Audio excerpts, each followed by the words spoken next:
The first time I heard my son-in-law say it, I was standing in the hallway outside their bedroom. God, your mom's perfume. It lingers everywhere. It's that old people smell. Then a laugh, sharp and cutting. Think we can get her to stop wearing it? My daughter's response was too quiet to hear, but whatever she said, it wasn't a defense. Not of her mother. Not of the woman who had just dropped off 3 home-cooked meals because Rachel mentioned she'd been too busy with work to cook. But before we jump back in, tell us where you're tuning in from. And if this story touches you, make sure you're subscribed, because tomorrow I've saved something extra special for you. I stood there, cashmere sweater pulled tight around me. The $200 bottle of Jo Malone perfume my daughter had given me for Christmas suddenly feeling like a weapon used against me. I'm only 58, hardly ancient, but in that moment, I felt every one of those years like stones in my pockets. What Alex didn't know, what he couldn't possibly have imagined as he lounged in the luxury apartment I had helped them afford, was that just that morning, I had transferred another $75,000 into the business account for Elevate Tech Solutions. His business, his dream, his chance to prove himself to the world, and my chance, apparently, to smell like old people. My name is Linda Wilson. I built my first real estate portfolio before I turned 30, flipping houses in neighborhoods. Everyone else had written off. Back then, being underestimated was my secret weapon. Just a housewife with a hobby, they'd say, right before I'd acquire the property they wanted, right from under their noses. Now, at 58, I own commercial properties across 3 states, have a steady stream of passive income, and still get up at 5 a.m. because I love what I do. My husband Robert is the gentler soul between us. He taught literature at the community college for 30 years before his heart condition forced early retirement. We raised our daughter Rachel to know the value of hard work, but also generosity. She was our only child, and perhaps we spoiled her. Not with things, but with security. She never knew what it was like to worry about money. When Rachel brought home Alex Parker 3 years ago, I wanted to like him. I really did. He was handsome in that polished Denver way, expensive haircut, carefully maintained stubble, Patagonia vest over button-downs. He had big dreams and bigger talk about revolutionizing environmental tech solutions. His pitch was flawless. I'll give him that. As someone who has sat through hundreds of investment proposals, I recognize the talent. Mom, he's brilliant, Rachel gushed over brunch at our favorite spot in Cherry Creek. His ideas could change everything about how businesses handle their carbon footprint. Robert squeezed my hand under the table, our silent signal to reserve judgment. So I smiled and asked Alex about his business plan. The enthusiasm was there, the vision, but something in his eyes flickered when I asked about funding. We've got several interested investors, he said smoothly, just finalizing some details. I nodded, knowing what those words usually meant. No solid commitments. In my experience, people with secured funding don't hesitate to name names. 6 months later, they were engaged. 3 months after that, Rachel called me in tears. Alex's business partner backed out, she said. He's going to lose everything he's worked for. I closed my eyes, trying to ignore the warning bells. How much does he need? 200,000, she whispered. I know it's a lot, Mom. I wouldn't ask, but this is his dream. Robert was against it from the start. Give them money for a house, for a wedding, not for a business that has no track record, he argued that night as we lay in bed. If his idea is so revolutionary, why isn't anyone else willing to invest? But I remembered what it was like, to have people doubt me, to have doors slammed in my face because I didn't fit someone's idea of what success looked like. I'll help, I told Rachel the next day, but we do this my way. My way meant creating a holding company that would make the investment anonymously. Alex would never know the money came from his mother-in-law. My way meant monthly reports to me through Victor Rodriguez, who I installed as the new business partner, ostensibly representing my holding company. My way meant Alex would have to earn every penny. "But why can't he know it's you?" Rachel asked. "Because true confidence comes from believing you've earned something on merit," I replied. "If he knows it's family money, he'll never feel like he's standing on his own 2 feet." Rachel bit her lip but nodded. My daughter had inherited my practicality, if not my suspicion. The wedding was lovely, an elegant affair at the Denver Botanic Gardens, with the mountains as backdrop. I wore a silver dress that made me feel regal, and Robert looked handsome in his tuxedo despite having lost weight from his heart treatments. As I watched my daughter promise herself to Alex, I pushed away my reservations. She loved him. That would have to be enough. After the honeymoon, they moved into the downtown loft apartment, another gift from us, though we'd pretended it was. Just a generous lease arrangement through one of my properties. Rachel landed a senior marketing position at a respected firm. Alex threw himself into Elevate Tech Solutions with renewed vigor, now that the company had outside investment. For 6 months, everything seemed perfect. Rachel glowed with happiness. Alex's business began to gain traction. Victor reported that Alex was hardworking, innovative, and driven. I began to think maybe I'd misjudged him. Then came the dinner party at their loft. It was an impressive gathering, mostly Alex's business contacts and potential clients. Robert couldn't attend. His doctor had advised against late nights.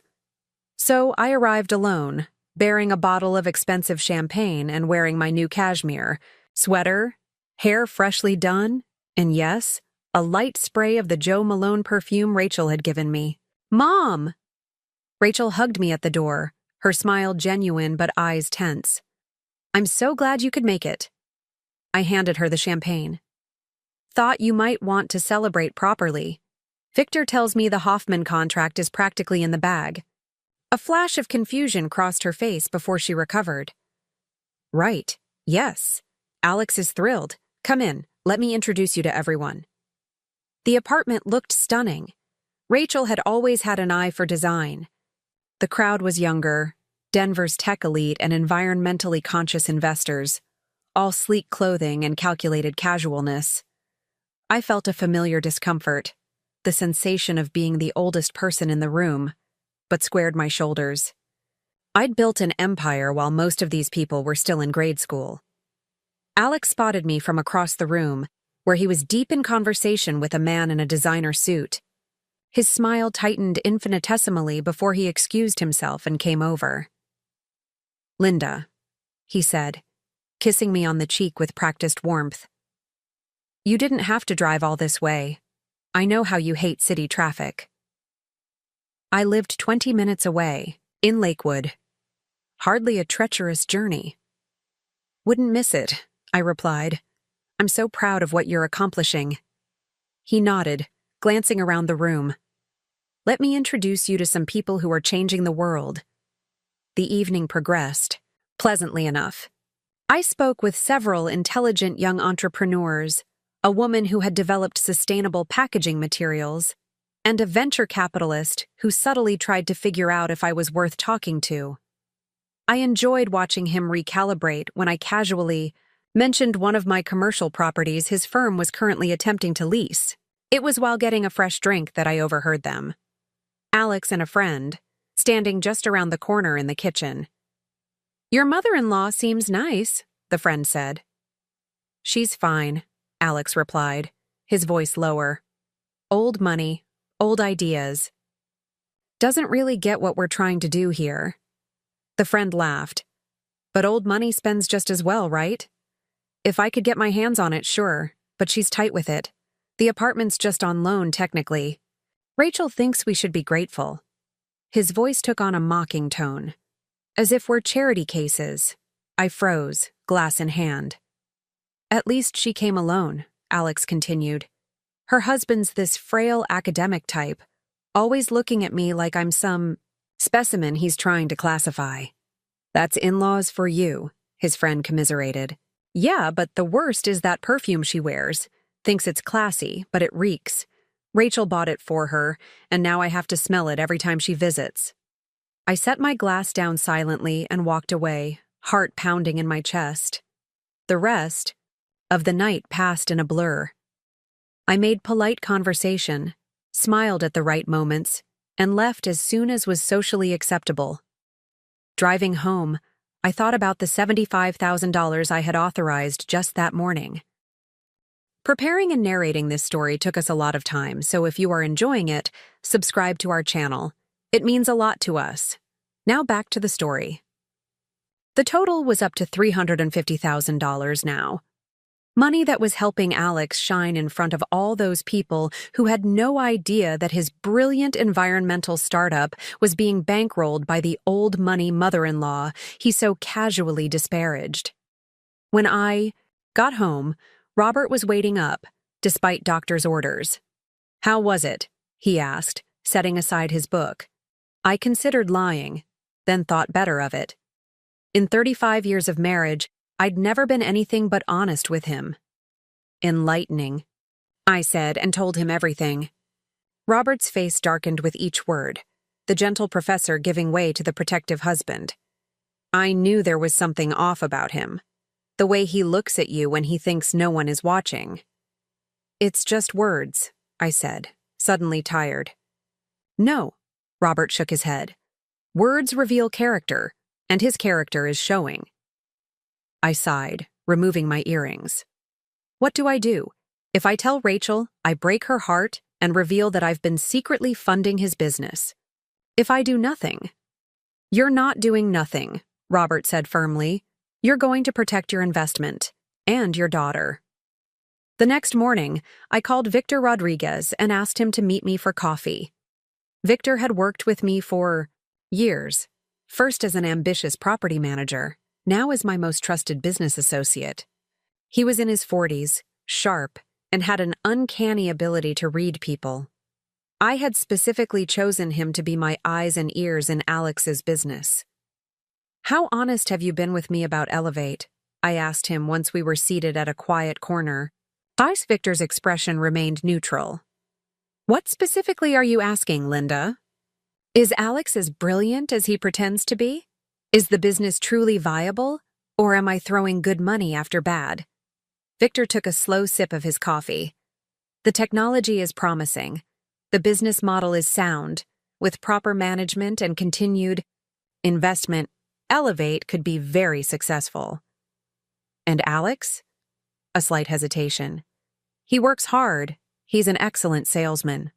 But he takes shortcuts, makes promises we can barely keep. And he's developing an expensive taste for business. Lunches, conference trips, and office upgrades that don't generate returns." Victor leaned forward. "He also doesn't know how the money works. He thinks it's all coming from venture capital firms. I do the financial reports exactly as you instructed. Complex enough that he signs without reading the details." I nodded, slowly turning my coffee cup in its saucer. "Thank you for your honesty. May I ask what's changed?" "Nothing yet," I said, "but I need you to do something for me.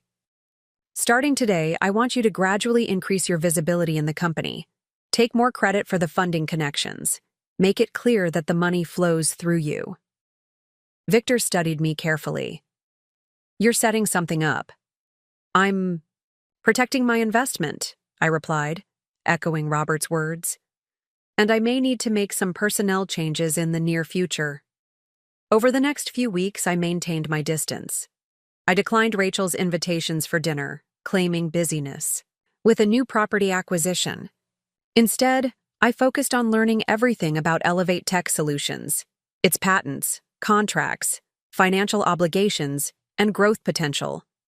Victor provided detailed reports, far more candid than before. The picture that emerged confirmed my suspicions. Alex had talent but lacked substance. The business was promising but needed steadier leadership. And most tellingly, Alex was growing increasingly resentful of Victor's more prominent role. "He cornered me after the board meeting," Victor reported during one of our coffee meetings. "Wanted to know why I was suddenly taking over presentations to potential clients. What did you tell him? That our investors prefer my approach. That didn't go over well. I allowed myself a small smile. No, I imagine it wouldn't. 3 months after the dinner party, Rachel called and invited me to Sunday brunch, just the two of us. Her voice sounded strained, and I agreed immediately, suggesting the cafe near the river walk. When she arrived, I could see the tension in her shoulders, the careful way she held herself. My daughter had always been an open book to me. Something was wrong. "How's work?" I asked after we ordered, keeping my tone casual. "Busy but good." She fiddled with her napkin.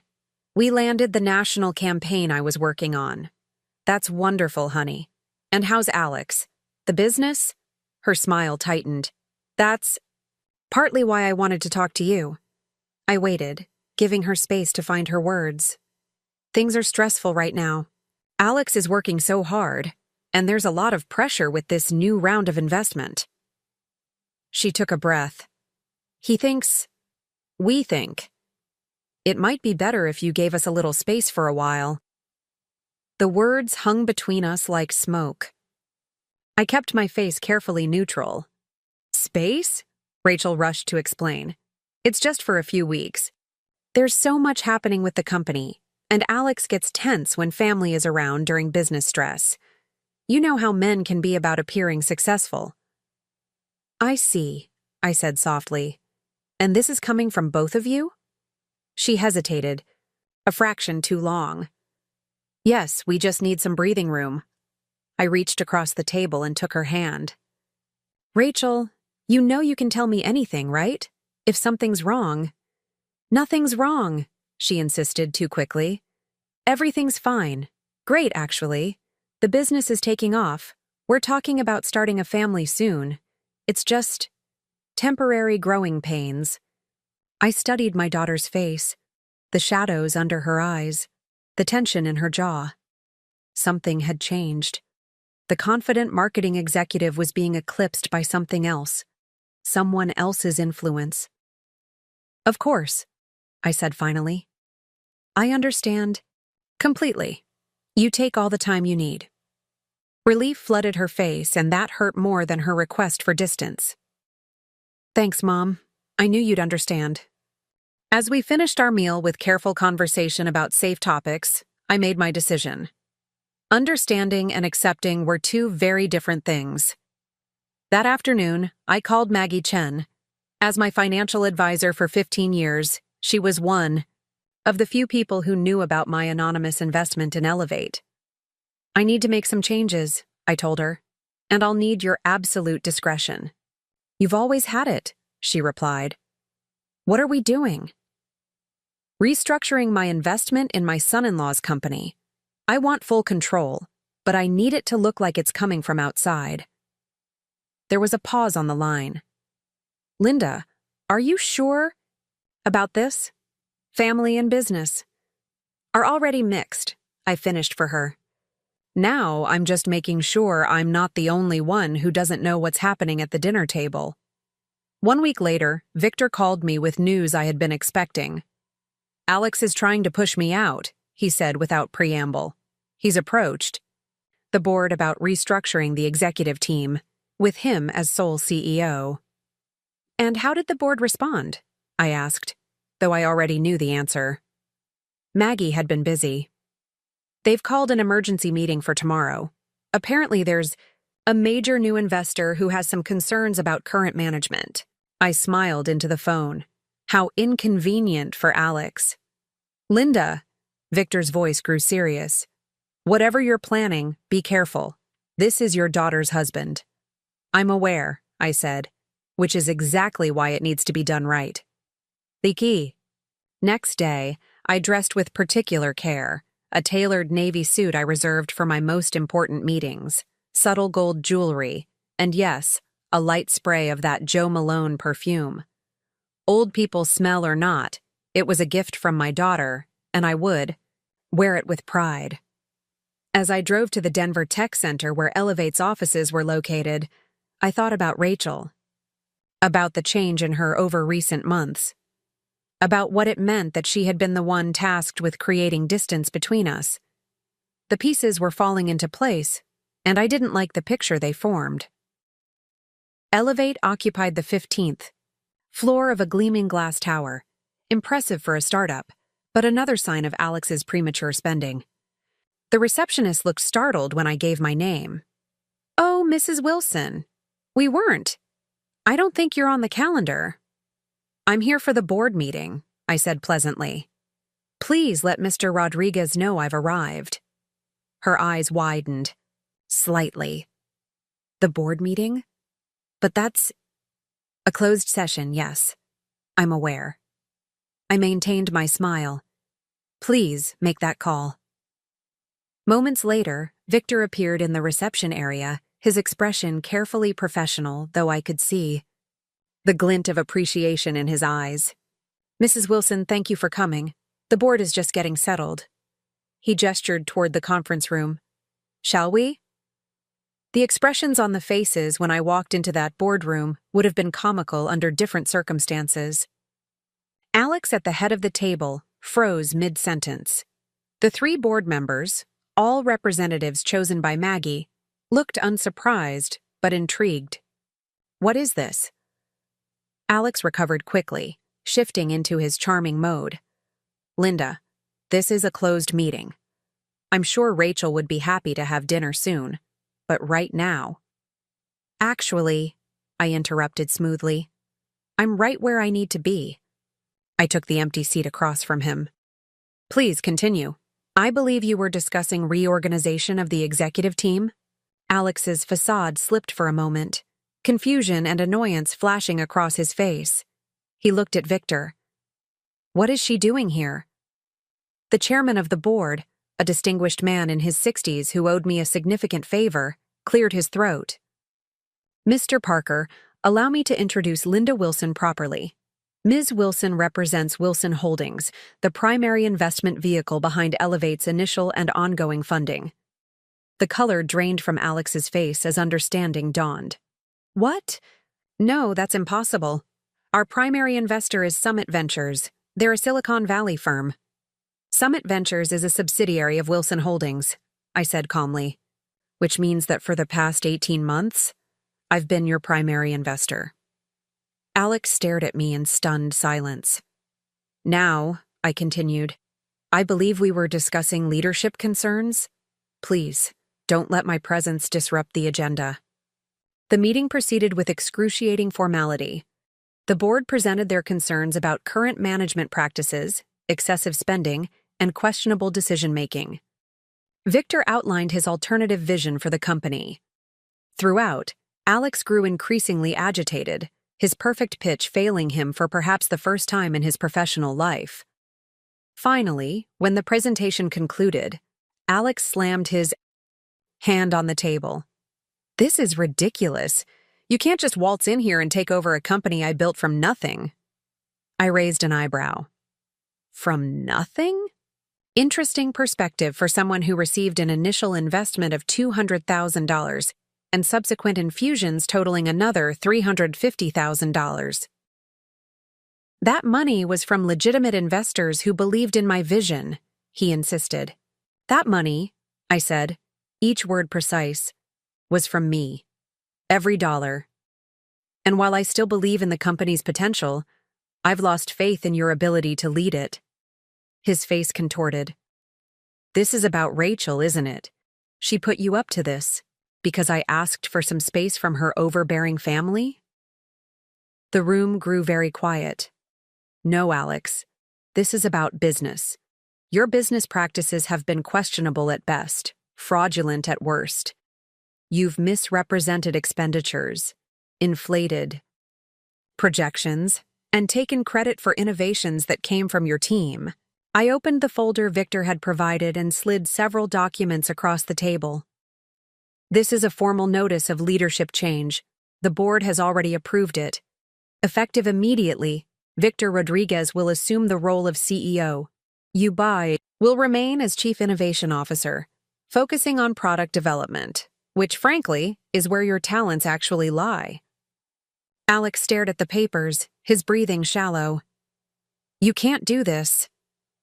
I already have, I replied. And before you consider fighting this legally, I suggest you review your original investment agreement, particularly the clauses regarding financial mismanagement. The chairman spoke up. The board is unanimous on this matter, Mr. Parker. We believe this structure better serves the company's future. Alex looked around the table, finding no allies. Finally, his eyes locked on mine, cold with fury. You planned this from the beginning, didn't you? Wormed your way into my business to control me? No, I said quietly. I invested because my daughter loves you, and I wanted you to succeed. But then I heard what you really think of me. Of my old money. Of my old people smell. His face paled. You entered my family, accepted our help, lived in our property, took our money, all while mocking us behind our backs. You used my daughter to create distance when it suited you.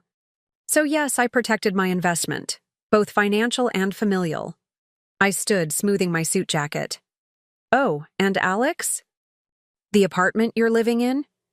The lease will need to be renegotiated. Under the current arrangement, only family members receive preferential rates. As I walked out of that boardroom, I felt no triumph, only resolution. There would be fallout. With Rachel, possibly severe. She might not forgive me, at least not immediately, but I had protected her future, even if she couldn't see it yet. In the elevator, Victor caught up with me. That was both the most terrifying and impressive thing I've ever witnessed, he said quietly. Sometimes the best investments are the ones you don't make, I replied. And sometimes the most important ones have nothing to do with money. The hardest part was still ahead, telling my daughter that I had just demoted her husband and exposed his true character. But I had evidence. Of everything. His financial mismanagement, his disparaging comments, the gradual isolation of Rachel from her family.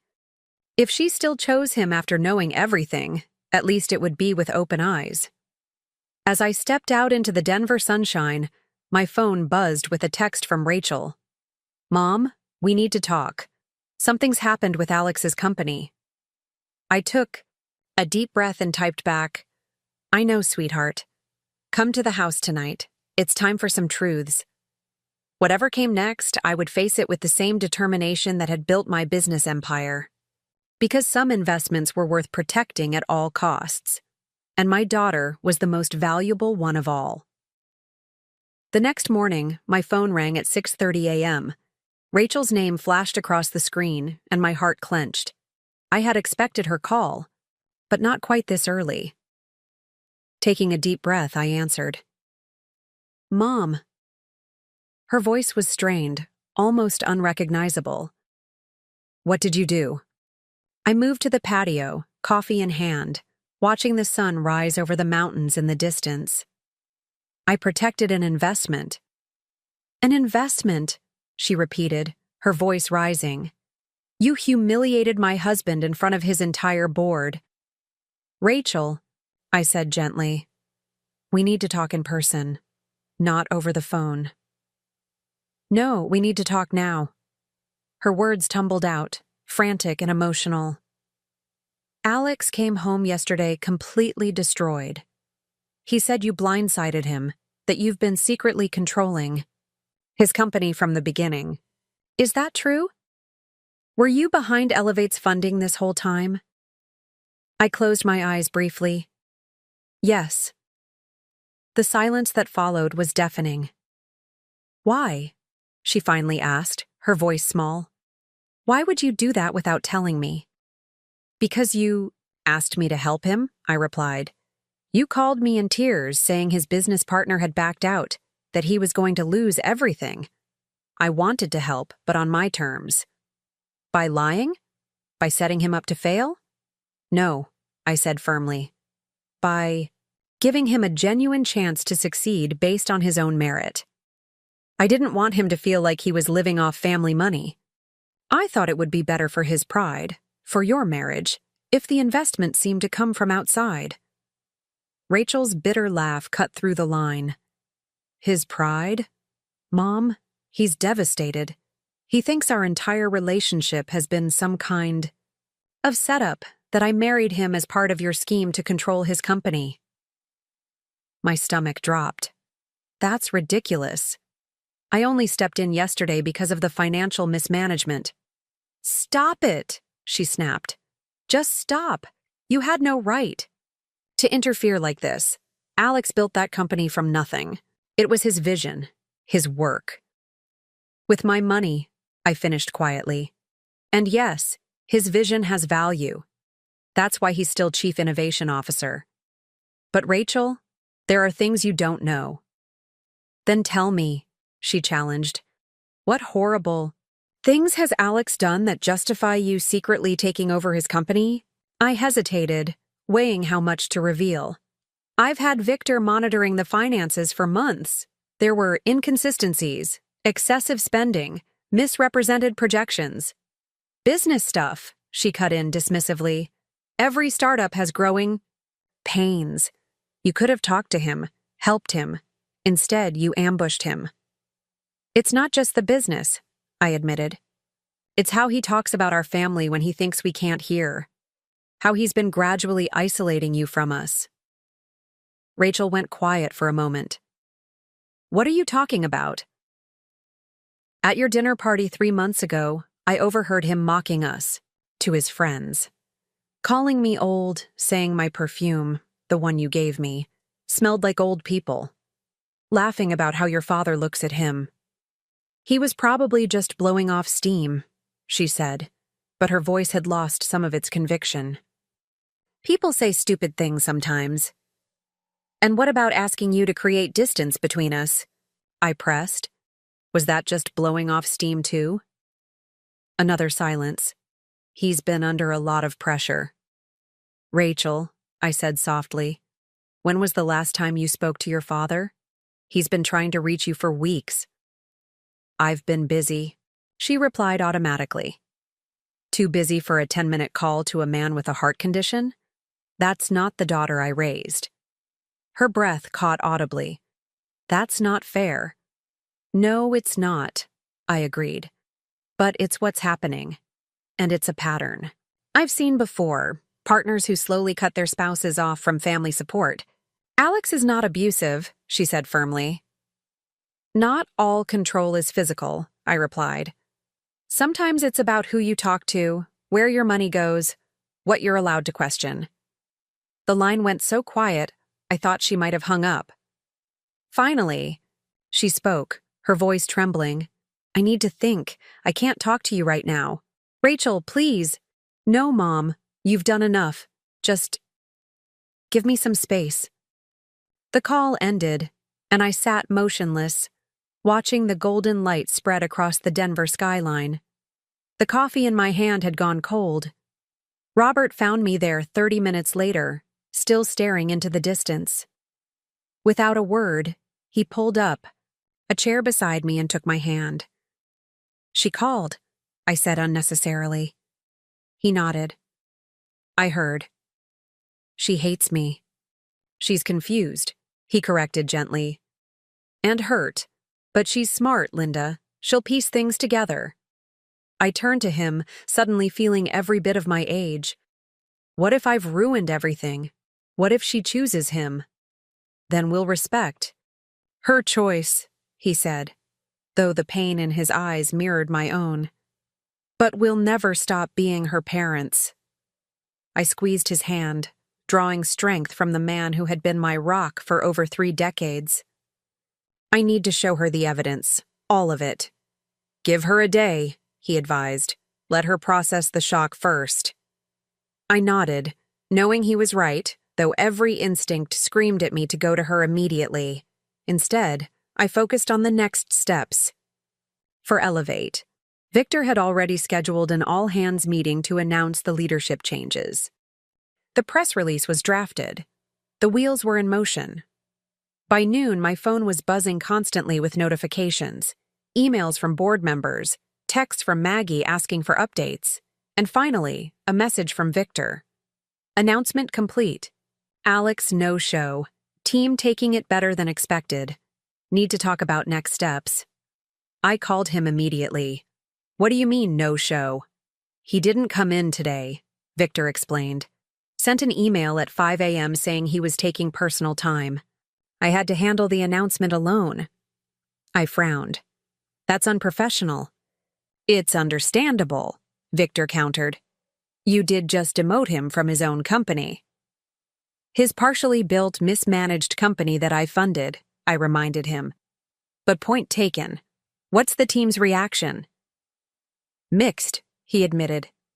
Shock, obviously.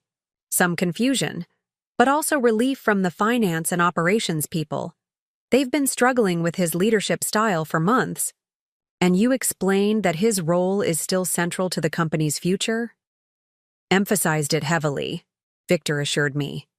Made it clear that this restructuring is to let him focus on innovation, which is his strength.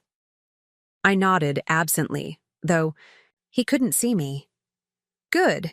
Keep things moving forward. I'll handle the personal side. After hanging up, I sent Rachel a simple text. When you're ready to talk, I have documentation of everything. I love you. No response came. That evening, Robert and I ate dinner in unusual silence. 35 years of marriage had given us the comfort of quiet companionship, but this silence felt heavier, laden with worry. As we cleared the dishes, the doorbell rang. We looked at each other in surprise. We weren't expecting visitors. Robert moved toward the door. I'll get it. I followed behind him, some sixth sense already telling me who it might be. The door swung open to reveal Alex, standing on our porch in the gathering dusk. His normally perfect appearance was disheveled, wrinkled. Clothes, hair unkempt, eyes bloodshot. But what caught my attention was the calculated contrition on his face. I had seen that expression before, on countless investment pitches when someone was trying to salvage a failing deal. Alex, Robert said coolly, this is unexpected. I needed to talk to you both, he replied, his voice carefully controlled, despite his appearance. About yesterday. About everything. Robert looked back at me, one eyebrow raised in silent question. I nodded slightly. Come in, Robert said, stepping aside.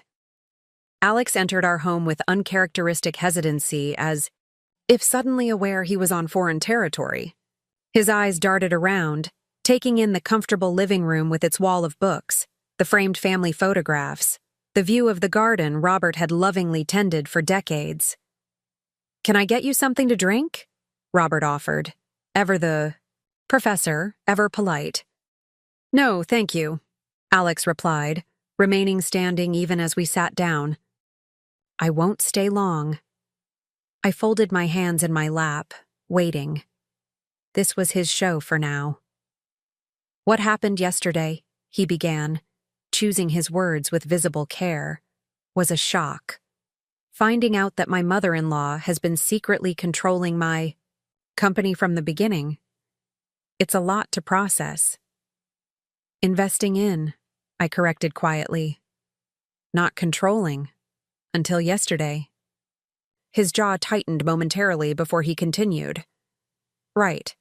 Investing in. The point is, I understand now that there's been a serious breakdown in communication. On all sides. I said nothing, merely watched him. Rachel is devastated, he continued, a flicker of genuine emotion crossing his face. She feels caught between her husband and her parents. That's not fair to her. Robert leaned forward slightly. Where is Rachel now? At home, Alex replied. She wanted to come, but I thought it would be better if I spoke to you first. To clear the air. Interesting choice, I thought, but didn't say. I admit, Alex continued, I've made mistakes. The business grew faster than my experience could handle. I got caught up in the vision, in the possibilities. Maybe I spent too freely, made projections that were too optimistic. But that's what entrepreneurs do. We dream big. His voice took on a passionate edge, the salesman emerging. And Elevate is working, Linda. The technology is sound. The contracts are coming in. With the right support, we could revolutionize how businesses approach sustainability. I know, I said simply. That's why I invested in the first place. That's why you're still Chief Innovation Officer instead of completely removed from the company. He flinched slightly at the reminder of his demotion. About that, I think we need to reconsider the arrangement. The team looks to me as the founder, the visionary. This abrupt change in leadership sends the wrong message to the market, to our clients. I studied him silently. Even now, even after everything, he was still trying to negotiate his way back to the top. Alex, I said finally, why are you really here? He blinked, momentarily thrown off script. I told you to clear the air. No, I interrupted gently. You're here to salvage your position. What you haven't addressed is the real reason I stepped in. His expression shuddered. If this is about some overheard comment at a party, it's about a pattern, I said. A pattern of disrespect toward the family that has supported you in every way possible. It's about isolating Rachel from her parents. It's about taking financial support while mocking the source behind closed doors. Alex's charm slipped further, revealing a flash of the anger beneath. So this is punishment? You're tanking my career because I hurt your feelings? Robert stood suddenly, his academic's demeanor giving way to something fiercer. That's enough. You've been given an extraordinary opportunity most entrepreneurs would kill for. Guaranteed funding, continued involvement in the company you founded, and the chance to focus on the work you claim to be passionate about, without the administrative burdens you've proven you can't handle. Alex took a step back, clearly unprepared for Robert's intensity. Instead of showing an ounce of gratitude, Robert continued, his voice deceptively calm. You come into our home trying to manipulate your way back into control. And worse, you've left our daughter at home, upset and confused, while you attempt to cut a backroom deal with her parents. The calculation in Alex's eyes confirmed my worst suspicions. He wasn't here to reconcile. He was here to negotiate, to find leverage. Rachel doesn't know you're here, does she? I asked softly. Flicker of uncertainty crossed his face. I told you, I thought it would be better. If you handled the business side first, I finished for him, because that's your priority. Not her feelings, not the family relationships, but your position. Alex straightened, abandoning the contrite act entirely.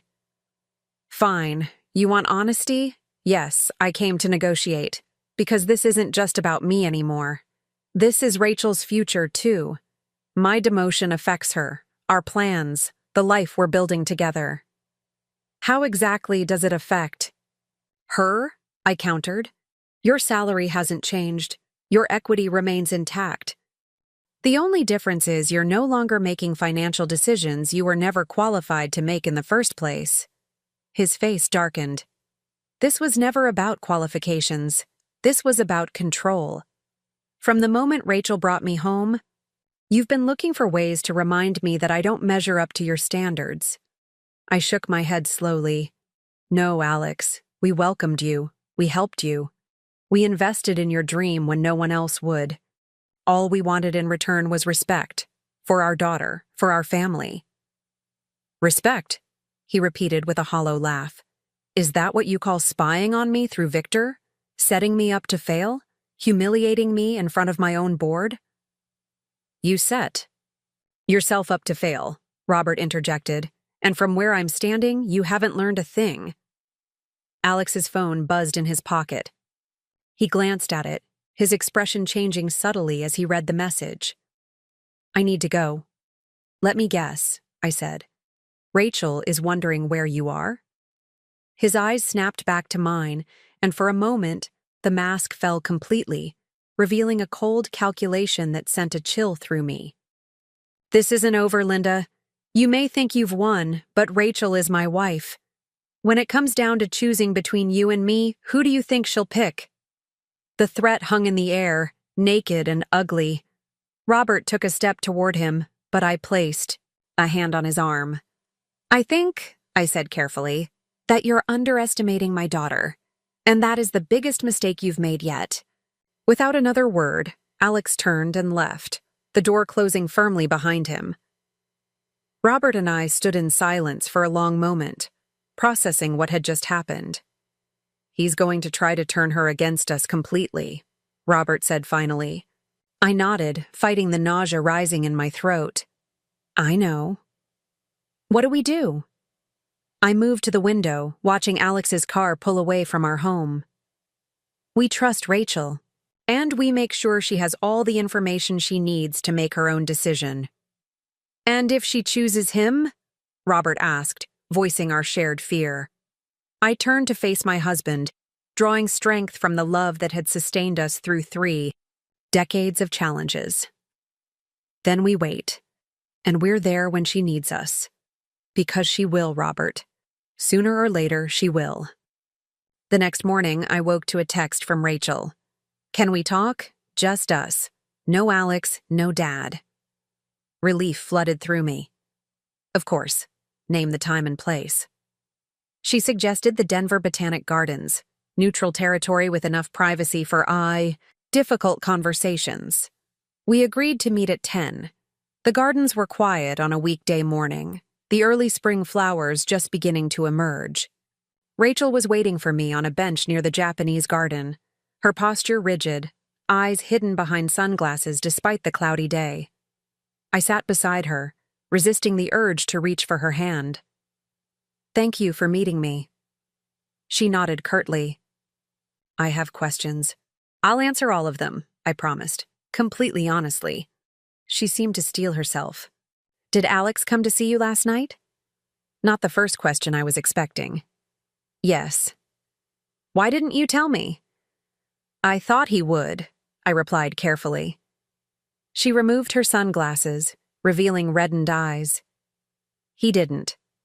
I found out because I checked his location when he didn't come home on time. He's been doing that a lot lately, disappearing for hours without explanation.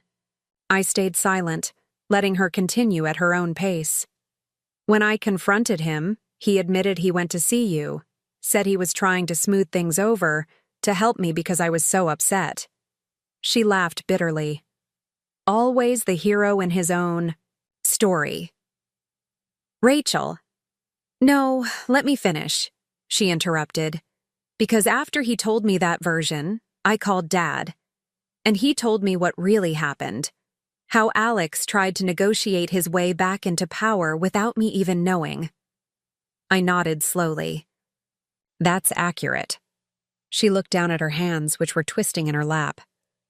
I need to see the evidence you mentioned. All of it. The financial mismanagement, the things he said, everything. I reached into my bag and pulled out a USB drive. It's all here. Financial reports, discrepancies, recordings from the dinner. Party. Texts between Alex and some of his executives discussing how to present inflated projections to investors. Victor has been documenting everything for months. Rachel took the drive, holding it like it might burn her. Why didn't you come? To me sooner, before it got to this point? The question hit me like a physical blow. I was trying to protect you, and honestly, I was waiting, hoping that I was wrong about him, that he would grow into the man you deserved. That wasn't your decision to make, she said, a hint of anger returning. I'm not a child. You're right, I acknowledged. I should have trusted you with the truth from the beginning. I'm sorry. She seemed startled by the straightforward apology. But you're not sorry about taking control of Elevate. No, I said honestly. The company needed intervention. Alex was making decisions that could have destroyed everything he built. Everything you both have worked for. My only regret is not bringing you into the loop earlier. Rachel stared out at the carefully sculpted garden, her profile so like my own at her age, the same determined chin, the same thoughtful furrow between her brows. There's something else you should know, she said finally. Something I haven't told anyone. I waited, giving her space. I found messages on Alex's phone, she continued, her voice barely above a whisper, between him and his ex-girlfriend. They've been meeting for coffee, lunch. The texts aren't explicitly romantic, but they're intimate, personal in a way that crosses lines. My heart sank. I'm so sorry, Rachel. I confronted him about it last week, she continued. That's when he suggested we needed space from you and Dad. Said you were too involved in our lives, that we needed boundaries to work on our marriage. The manipulation was so transparent it made my blood boil, but I kept my expression neutral. What did you think about that? I thought it made sense, she admitted, shame coloring her voice. I was hurt, confused. He made it seem like focusing on us, without outside influences, was the mature thing to do. She looked up at me, eyes filling with tears. How did I not see what he was doing? Because you trusted him, I said gently. As you should be able to trust your husband. She wiped at her eyes angrily. I feel so stupid. No, I said firmly. Never that. You loved him. You wanted to believe the best about him. That's not stupidity, Rachel. That's being human. A heavy silence fell between us, broken only by the distant sound of water flowing through the garden's stream. What happens now? She asked finally. With Elevate? With everything? That depends partly on you, I replied carefully. The company changes are in motion. Victor is CEO. Alex remains in charge of innovation and product development. Financially, everything is stable. And personally? She pressed. What happens with us? With Alex and me? I took a deep breath. That's entirely your decision, sweetheart. I can show you the evidence. I can tell you what I've observed, but only you can decide what it means for your marriage. Rachel nodded, turning the USB drive over in her hands. I need time to look through this, to think. Take all the time you need, I assured her. Your father and I are here, whatever you decide. She looked up at me, vulnerability written across her face. Even if I stay with him? The question pierced my heart, but I didn't hesitate. Even then.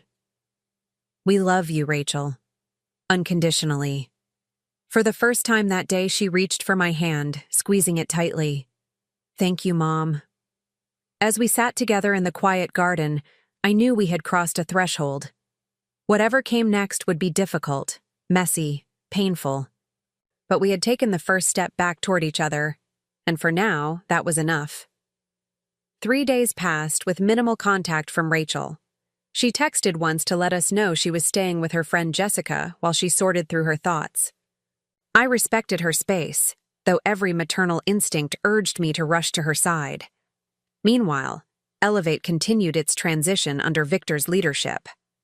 As I had expected, the company stabilized quickly once proper financial controls were in place. Alex had been showing up sporadically, according to Victor's reports, doing just enough work to maintain his position while clearly searching for an exit strategy.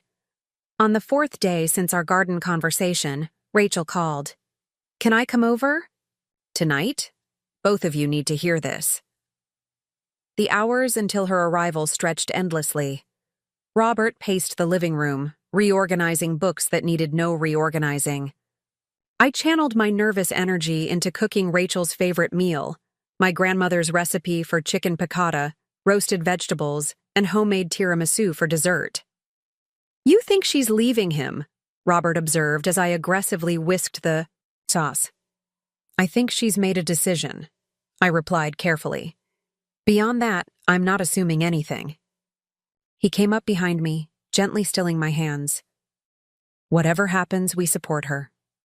I nodded, leaning back against his solid presence. Whatever happens.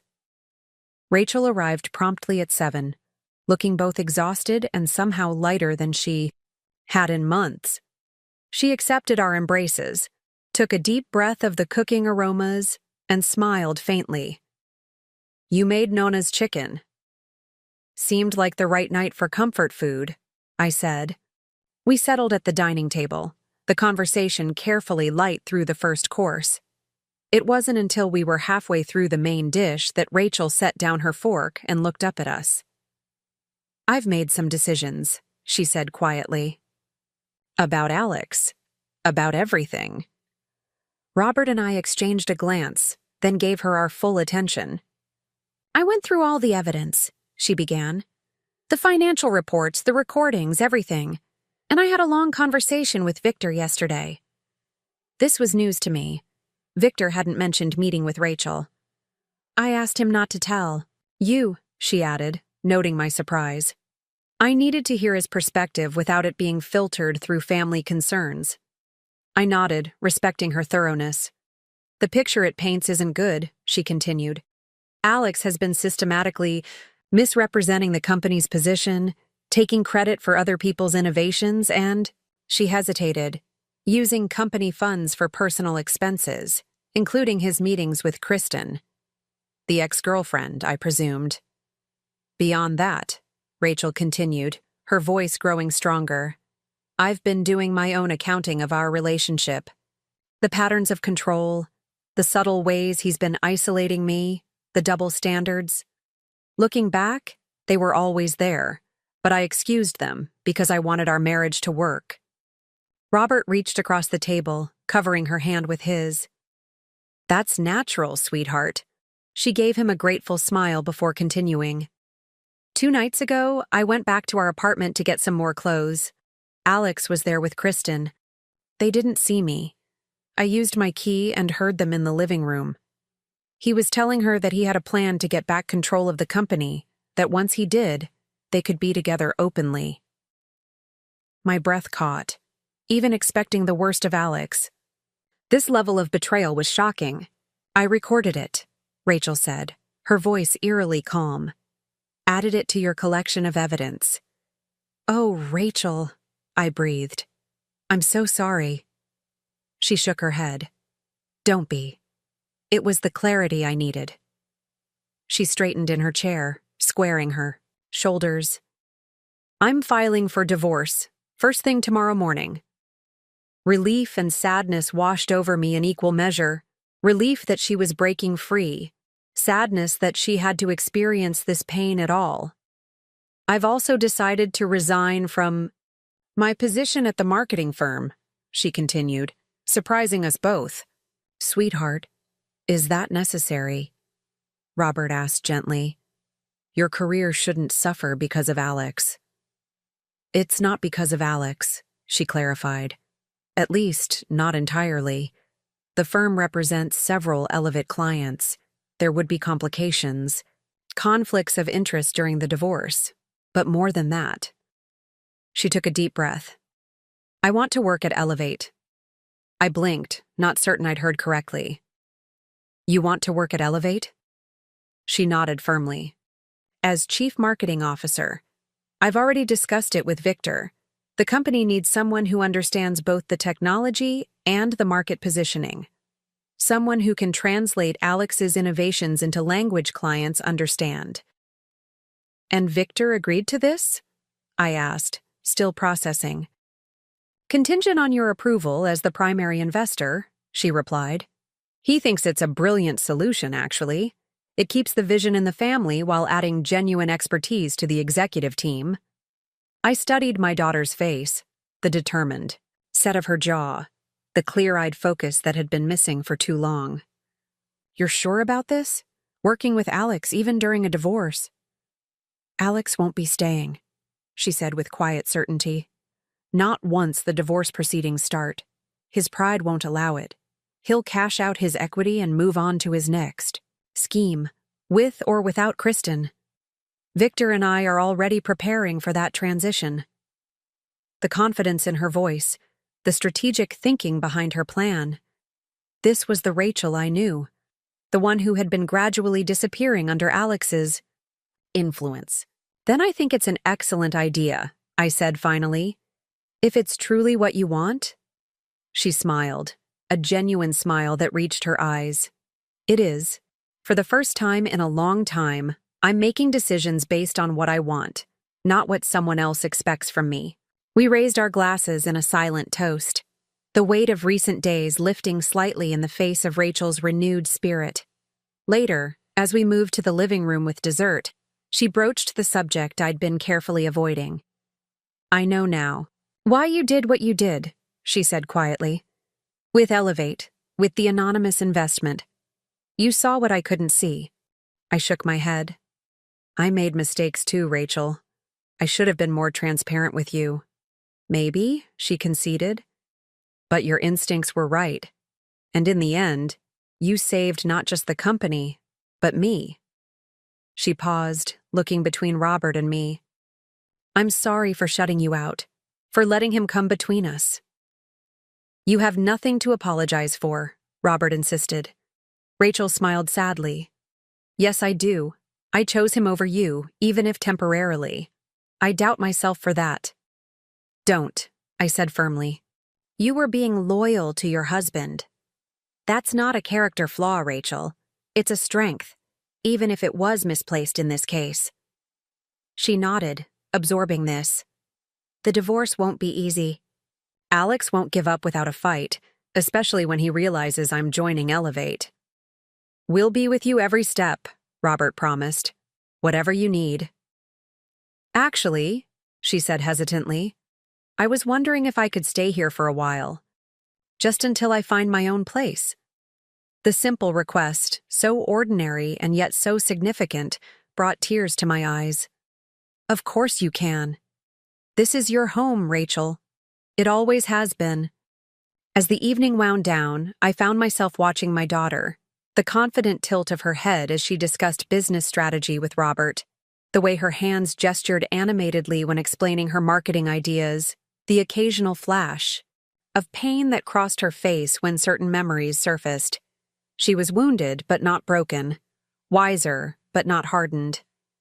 The experience had changed her, as such betrayals inevitably do, but the core of who she was remained intact. When Rachel finally headed upstairs to the bedroom that had always been hers, Robert turned to me with tears in his eyes. "She's going to be okay." I nodded, leaning into his embrace. "Better than okay. She's going to be magnificent." And in that moment, despite the challenges that lay ahead, I knew it was true. The morning of Rachel's first official day at Elevate dawned bright and clear, the Colorado sun illuminating the mountains with golden light. I found her in the kitchen before 6 a.m., already dressed in a tailored navy suit, reviewing documents with intense focus. A mug of coffee steamed untouched beside her. "Nervous?" I asked, pouring my own cup. She looked up, a determined gleam in her eyes. "Strategic. Alex doesn't know I'm joining the company today. Victor and I agreed to announce it at the all-hands meeting this morning." I raised an eyebrow, impressed by her foresight. "How do you think he'll react?" "Publicly, he'll smile and welcome me aboard. Privately, he'll be furious." She closed her laptop. "But he can't show it without revealing his true colors to the entire company." 2 weeks had passed since Rachel's decision to divorce Alex. Papers had been filed, but the proceedings were in their earliest stages.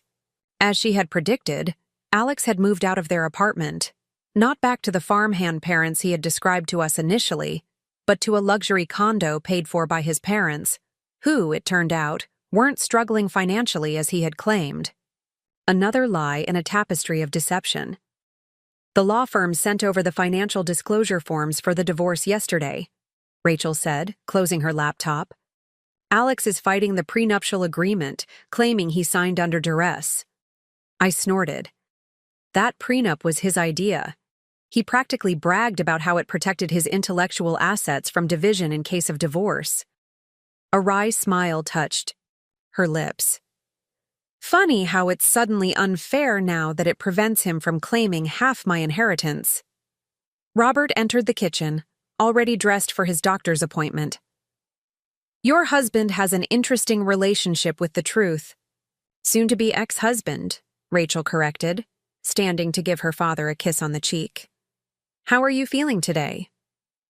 "Ready to argue with Dr. Matthews about my medication again?" he replied cheerfully. "Don't worry about me. Today is your day. Go shake up that company." She smiled, gathering her things. "That's the plan." As Rachel headed for the door, I called after her. "Text me after the meeting?" "Promise," she replied. "And Mom? Thank you for everything." After she left, Robert and I moved to the patio with our coffee, a morning ritual since his retirement. The garden was coming alive with early blooms, the result of his patient cultivation. "She's stronger than both of us," he observed. I nodded, watching a hummingbird dart between flowers. "She always has been. She just needed to remember it." My phone chimed with a message from Victor. "Ready for today?" A is already in the office, looking tense. I replied simply, "Stay close to R. Document everything." The all-hands meeting was scheduled for 9 a.m. By 8:45, I was finding it impossible to focus on anything else. I tried reviewing property proposals from my real estate team, but my mind kept circling back to Rachel, to Elevate, to what Alex I might do when cornered. At precisely 9:30, my phone lit up with a text from Rachel. "Done. Tell you everything tonight.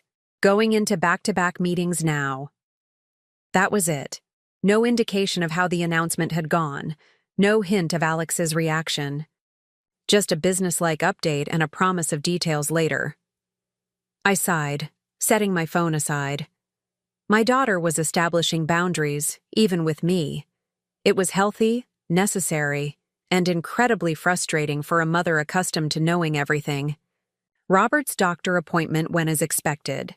A minor adjustment to his heart medication, stern warnings about stress levels, and the usual dance of a stubborn patient and a more stubborn physician. By the time we returned home, it was nearly noon, and I had 3 missed calls from Maggie Chen. "Linda, finally," she said when I called back. "Have you checked the business news today?" "No, why?" "Alex Parker just gave an interview to Denver Business Journal. It's problematic." I closed my eyes, bracing myself. "What did he say?" "He's painting himself as the victim of a hostile takeover. Claims unnamed corporate raiders forced him out of leadership using underhanded tactics.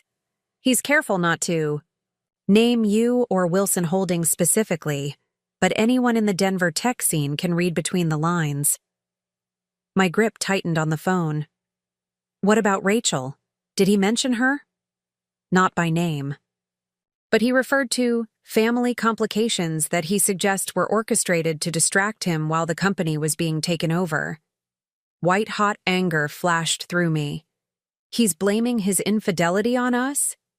"Implying it, at least," Maggie confirmed. "Linda, we need to respond strategically. This could affect investor confidence in Elevate." "I'll call Victor. Can you draft a statement from Wilson Holdings affirming our confidence in the current leadership structure? Keep it professional, focused on the company's future." "Already working on it," she assured me. "And Linda, you might want to warn Rachel. The article mentions that Elevate will be making an announcement about new executive leadership today. If Alex found out about her role before the all-hands meeting." The implication hung in the air. If Alex had discovered Rachel's planned involvement with Elevate before the official announcement, it could explain both the interview and the cryptic nature of her text. "Thanks, Maggie. Send me the draft statement as soon as you have it."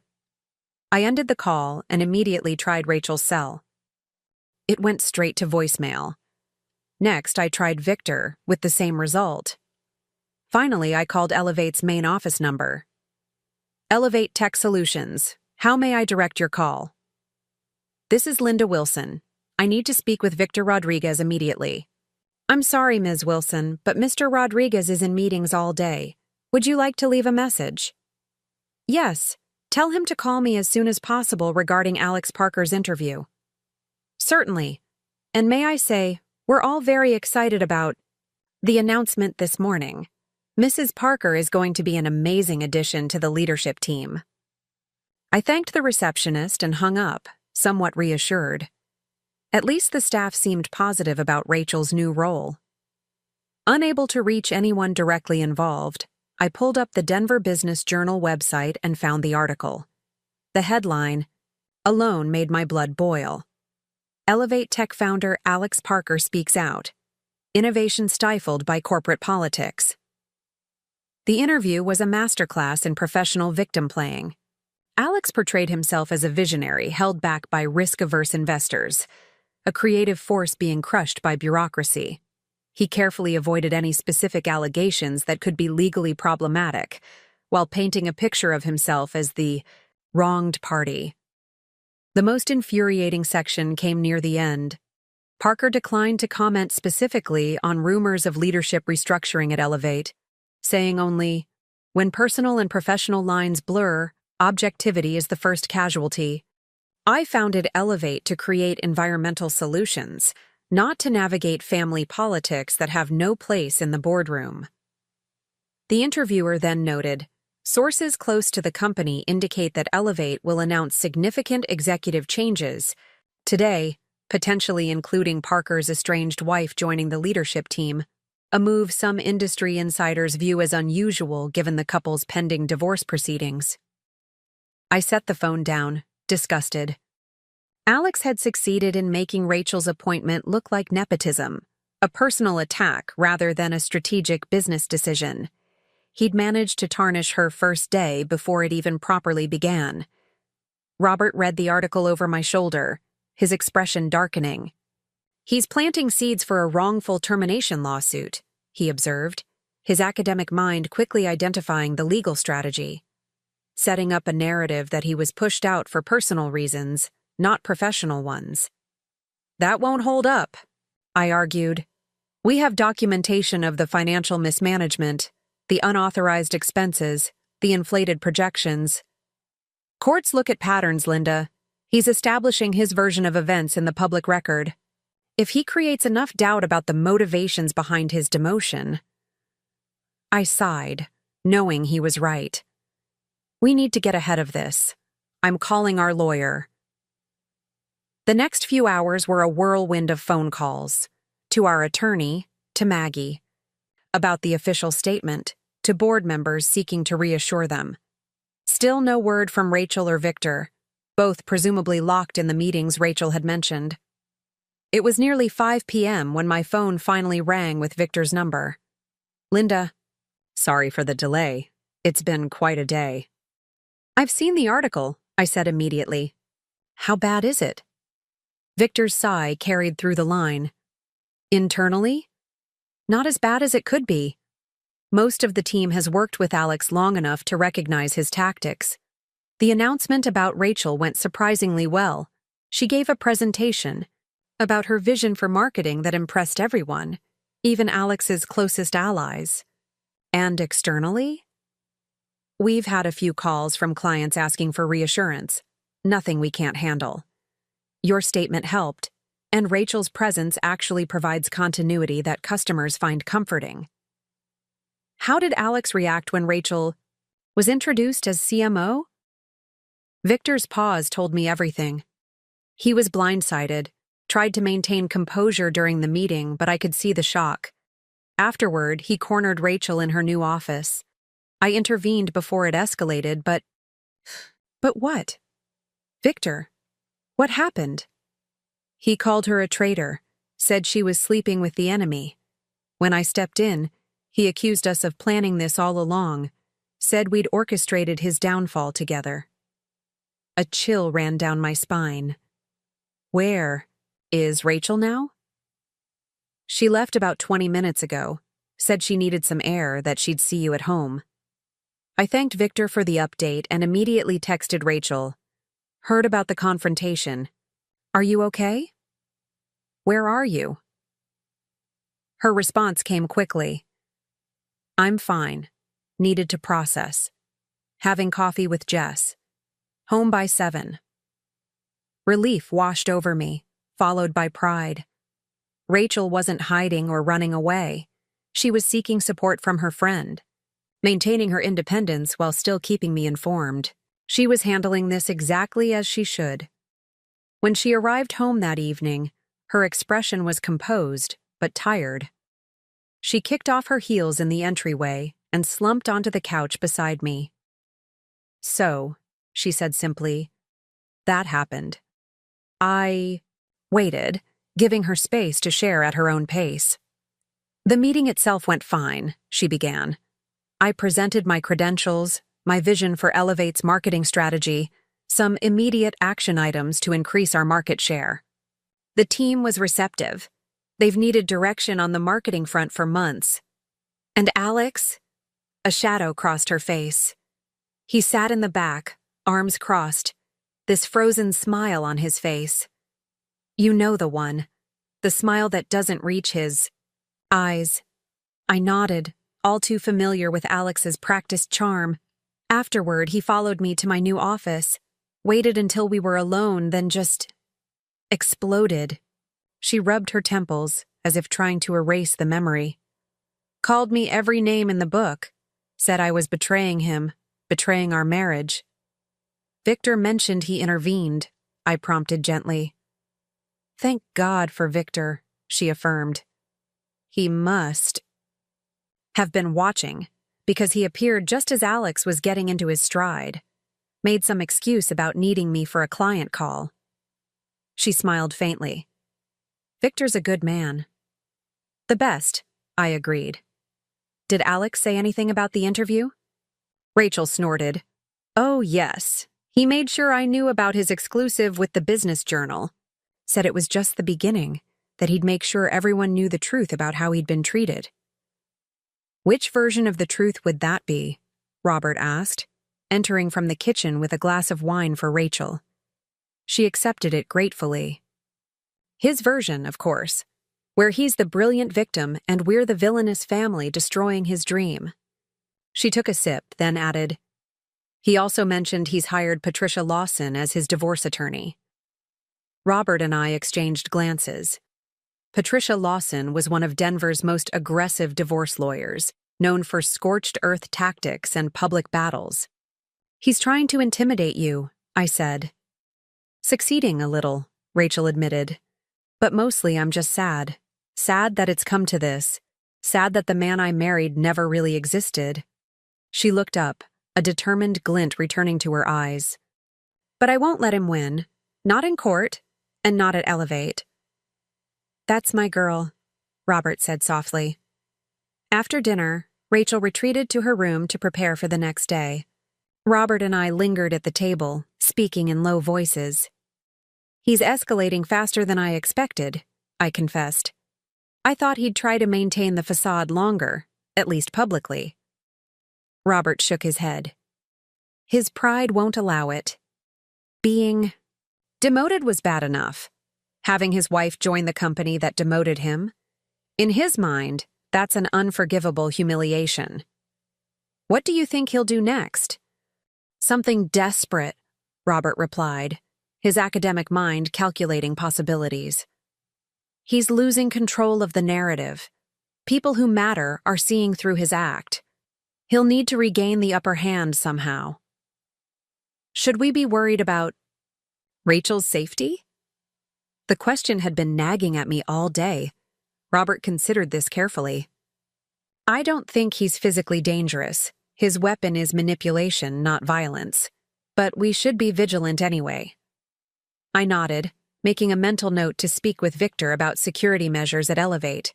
The next morning, Rachel seemed more settled, more focused. She left for work early, promising to check in throughout the day. I tried to return to my normal routine, property inspections, investor calls, lunch with Maggie to discuss the Elevate situation. But an undercurrent of anxiety followed me. Just after 3 p.m., my phone rang with an unfamiliar number. Is this Linda Wilson? A woman's voice asked. Yes, who's calling? This is Carmen Diaz with the Denver Post. I'm working on a story about allegations against Wilson Holdings regarding predatory investment practices targeting family businesses. I'd like to get your comment. My blood ran cold. Excuse me?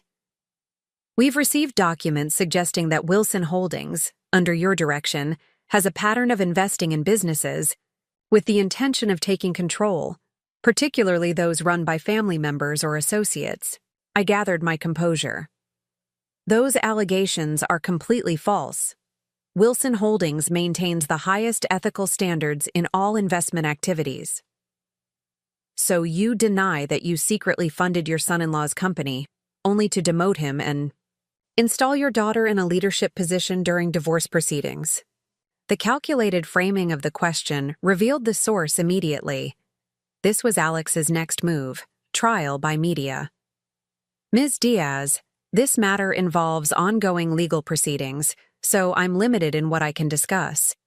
However, I can tell you that Wilson Holdings' investment in Elevate Tech Solutions was made at the specific request of my daughter and then son-in-law when other investors declined. All subsequent leadership changes were based on documented financial mismanagement, not personal considerations. Would you be willing to share that documentation? She pressed. Not at this time, as it may be relevant to pending litigation. But I suggest you verify your sources carefully. False allegations of this nature could constitute defamation. The reporter's tone shifted slightly. We always verify our sources, Ms. Wilson, but it's interesting that you immediately mention litigation and defamation. It's realistic, not interesting, I countered. Please contact our legal team for any further questions. I ended the call and immediately phoned our attorney, Matthew Greenberg, to warn him about the impending story. Next, I called Victor to alert Elevate's PR team, then Rachel. He's going nuclear, Rachel said when I explained about the reporter's call. The Denver Post has a much wider reach than the Business Journal. It's a sign of desperation, I reassured her. And his allegations won't hold up to scrutiny. Maybe not legally, but the court of public opinion is different, she sighed. I'll have Elevate's PR team prepare a statement emphasizing my qualifications and the circumstances of the leadership change. Good thinking. And Rachel, be careful. If he's willing to go this far publicly... I know, she said quietly. Jessica is staying with me at the house tonight. I blinked, surprised. I thought you were coming home after work. I was planning to, but I need to finalize the first draft of our new marketing plan, and it's easier to work from my home office. Plus, I think I need a little more independence right now. The statement stung, though I understood the sentiment behind it. Rachel was in her 30s, a professional woman going through a divorce. Living with her parents, even temporarily, was a step backward she couldn't afford to take for too long. Of course, I said, keeping my voice steady. Let me know if you need anything. After hanging up, I found Robert in his study, surrounded by the books that had been his companions throughout his academic career. Rachel's staying at her place. Tonight, I told him, with Jessica. He nodded, understanding both the practical and emotional implications. She's reclaiming her space. That's good. I know. I just worry. Robert set his book aside. About Alex? About her safety? Or about losing her again? His perception cut to the heart of the matter. All of the above. He held out his hand, drawing me to sit beside him. Linda, you've always been a fighter. It's one of the things I love most about you, but sometimes fighting isn't what's needed. Then what is? I asked, genuinely seeking his wisdom. Trust, he said simply. Trust in Rachel's strength. Trust in the foundation we gave her. Trust that even if Alex does his worst, in the press, in court, wherever, the truth will eventually prevail. I leaned against him, drawing comfort from his steady presence. When did you get so wise? 30 years of literature will do that to a person, he replied with a smile. All human drama has been written before, in one form or another. That evening, a precursor to the Denver Post article appeared online. Just a teaser, mentioning allegations of corporate misconduct against a prominent real estate investor, relating to a family-connected tech startup. No names were used, but the implications were clear to anyone familiar with the Denver business landscape. I spent an hour on the phone with Matthew Greenberg, our attorney, discussing legal options. His advice was measured. Wait for the full article, assess the specific claims, then decide whether to demand a retraction or pursue more aggressive remedies. The truth is on your side, Linda, he reminded me. Documentation of Alex's financial mismanagement, testimony from board members about the reasons for his demotion, the timing of Rachel's hiring, all of it supports your version of events. But perception matters, I argued, especially for Elevate. They're in a growth phase, seeking new clients and partners. This kind of publicity could be devastating. Which is exactly why Alex is pursuing it, Matthew pointed out. He's trying to force your hand, push you into a settlement that restores his position or compensates him beyond what he deserves. So we just weather the storm? For now, he advised. Let's see how substantial his allegations really are. I didn't sleep well that night, my mind churning with scenarios, contingency plans, and worry for Rachel. By morning, the full article had been published online under the headline, Family Feud or Corporate Coup, Inside the Battle for Elevate Tech. The piece was more balanced than I had feared. While it presented Alex's claims about predatory investment practices, it also included statements from Elevate's board defending the leadership change as necessary for the company's financial health. Rachel was mentioned as the new CMO, with a brief overview of her marketing background that actually highlighted her qualifications. Most importantly, the reporter had done her homework. The article noted that Alex's claims of being blindsided by the investment source were complicated by documentation showing he signed multiple funding agreements specifically naming Wilson Holdings subsidiaries as the primary investors. Called Rachel as soon as I finished reading. Have you seen it? Reading it now, she replied, her voice calm. It's not as bad as we feared. No, it's not, I agreed, relief evident in my voice. The reporter actually verified some facts. Alex will be furious, Rachel noted. The article doesn't paint him as the innocent victim he wants to be. A text from Victor confirmed this assessment. A just arrived. Mood. Apocalyptic. Security on alert. I hesitated, then asked the question that had been gnawing at me. Rachel, do you feel safe being there today, with him in this state? I'm not alone, she assured me. Victor has arranged for a security guard to be coincidentally near my office all day. Plus, we're in a building full of people. Alex won't risk a public scene that contradicts his wounded visionary image. Her assessment was logical, but it didn't ease my concern entirely. Just promise you'll call if anything feels wrong. Promise, she said. Love you, Mom. The day passed in a haze of activity. Calls with Maggie about damage control, messages from surprised acquaintances who had recognized our family in the article, and a long conversation with Matthew Greenberg about next steps. Through it all, I kept my phone close, waiting for updates from Rachel or Victor. Around 3 p.m., Rachel texted, Meeting with major potential client went well. They hadn't seen article. Too busy actually running their business to read gossip. I smiled, recognizing Rachel's subtle jab at Alex, who had always been more concerned with appearances than substance. An hour later, Victor called. Thought you should know. Alex left early today. Claimed he wasn't feeling well. Did he interact with Rachel at all? Not directly, Victor replied. But he spent most of the morning in his office with the door closed on the phone. Our IT department flagged unusual activity on his computer. Large file downloads, emails to personal accounts. A knot formed in my stomach. He's gathering company information. Looks that way, Victor confirmed. I've already had IT restrict his access to sensitive materials and client data, but it's concerning. Have you mentioned this to Rachel? Not yet, he admitted. She's in back-to-back meetings with the marketing team. I didn't want to interrupt with speculation. Tell her when she's free, I insisted. She needs to know. After hanging up, I paced the patio, restless energy, making it impossible to sit still. Robert watched from his garden chair, concern etched on his face. What are you thinking? he finally asked. That Alex is planning something beyond bad press, I replied. The article didn't work as he'd hoped. Now he's gathering company data. Robert set aside his book. For leverage or competition? The baka. Question stopped me mid-stride. What do you mean?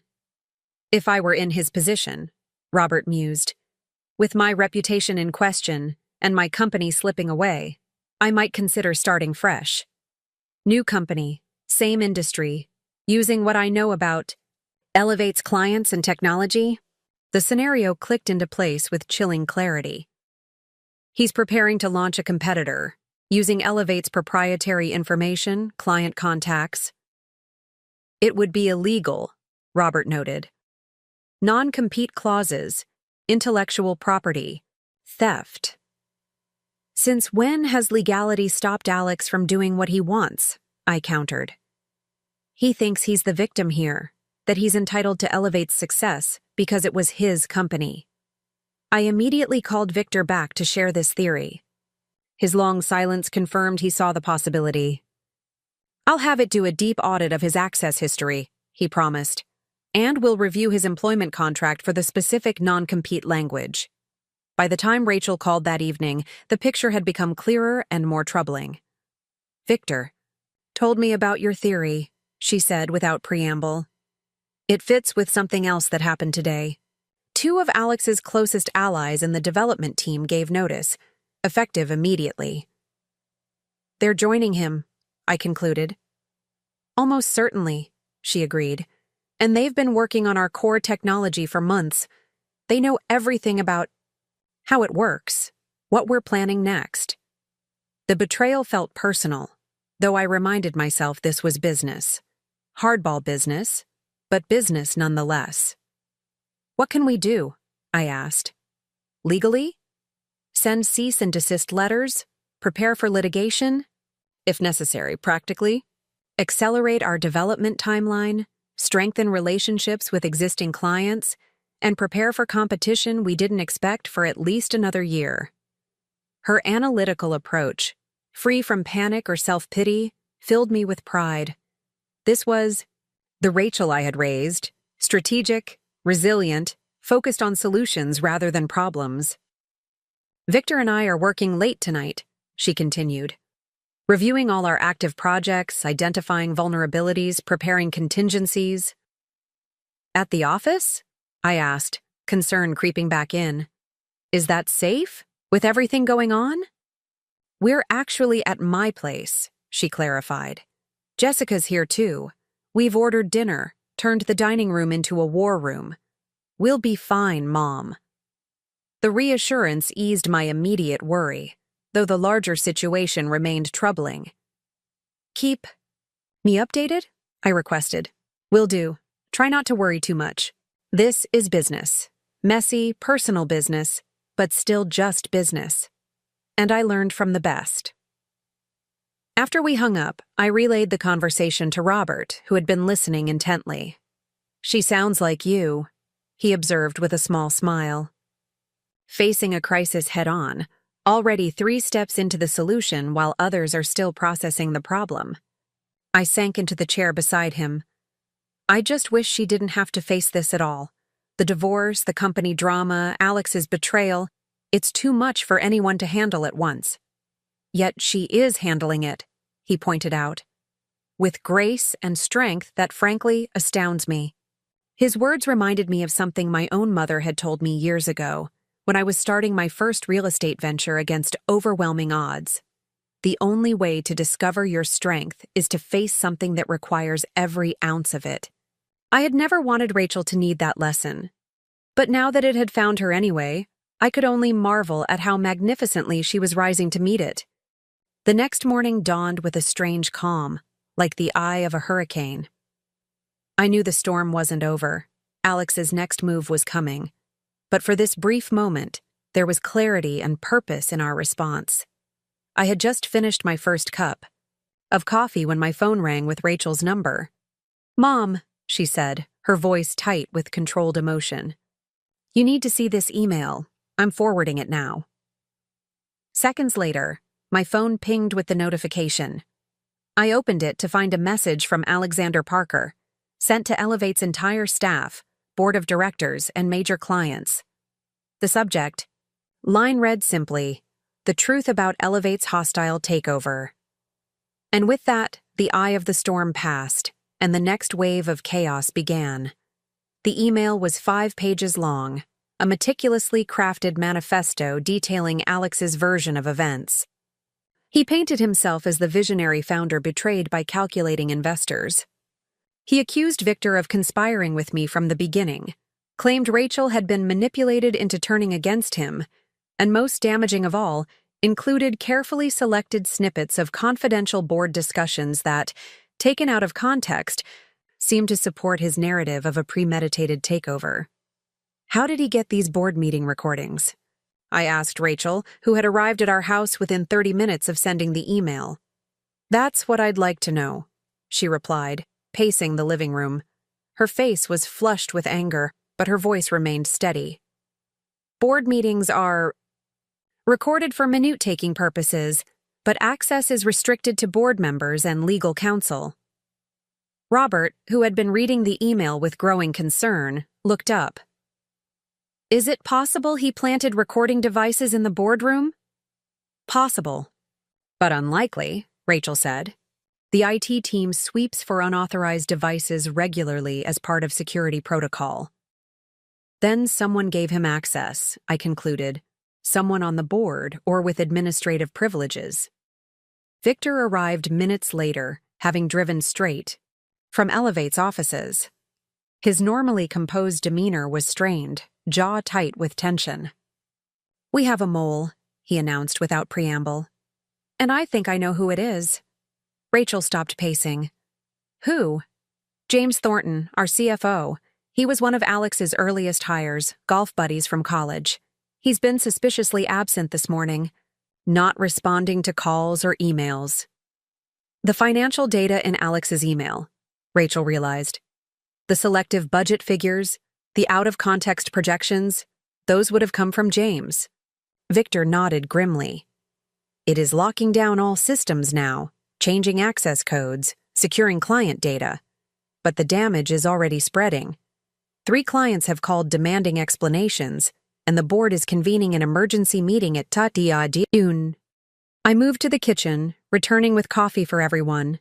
Crisis management required clear heads, and none of us had slept much. "What's our immediate response?" I asked, setting the mugs down. "Legal has drafted a cease and desist letter," Victor replied. "We're also preparing a point-by-point rebuttal of Alex's claims for the board and major clients. But we need to decide on our public stance." Rachel took a sip of her coffee, thoughtful. "We could ignore it, refuse to dignify the accusations with a response. Or we could go on the offensive, revealing the full extent of Alex's financial mismanagement." "There's a third option," Robert interjected. All eyes turned to him. "Transparency. Not attacking, not defending, just absolute clarity about what happened and why." "Dad's right," Rachel said after a moment. "Alex thrives on creating conspiracy narratives. The best counter is straightforward truth, presented without emotion or accusation." Victor nodded slowly. "A detailed timeline of events, supported by documentation. Financial records showing the legitimate concerns. Board minutes demonstrating the decision process was thorough and appropriate." "Exactly," Rachel agreed. "No mudslinging, no personal attacks, just facts, presented professionally." I studied my daughter's face, the determined set of her jaw, the clear-eyed focus that had always been her strength. "You should deliver it," I said. "As CMO, you're the natural spokesperson, and your personal connection to the situation makes you the most credible voice." Rachel hesitated. "Alex will say I'm being manipulated, that I'm just a puppet for Wilson Holdings." "Let him," Robert said firmly. "Anyone who knows you will recognize the absurdity of that claim." Victor's phone chimed with a message. He glanced at it, then looked up. "The board meeting has been moved up to 10:30. We need to prepare." The next 2 hours were a whirlwind of activity. Rachel and Victor worked on their presentation for the board, while I contacted key investors to provide reassurance. Robert, with his academic's analytical mind, methodically deconstructed Alex's email, identifying inconsistencies and half-truths that could be countered with documented facts.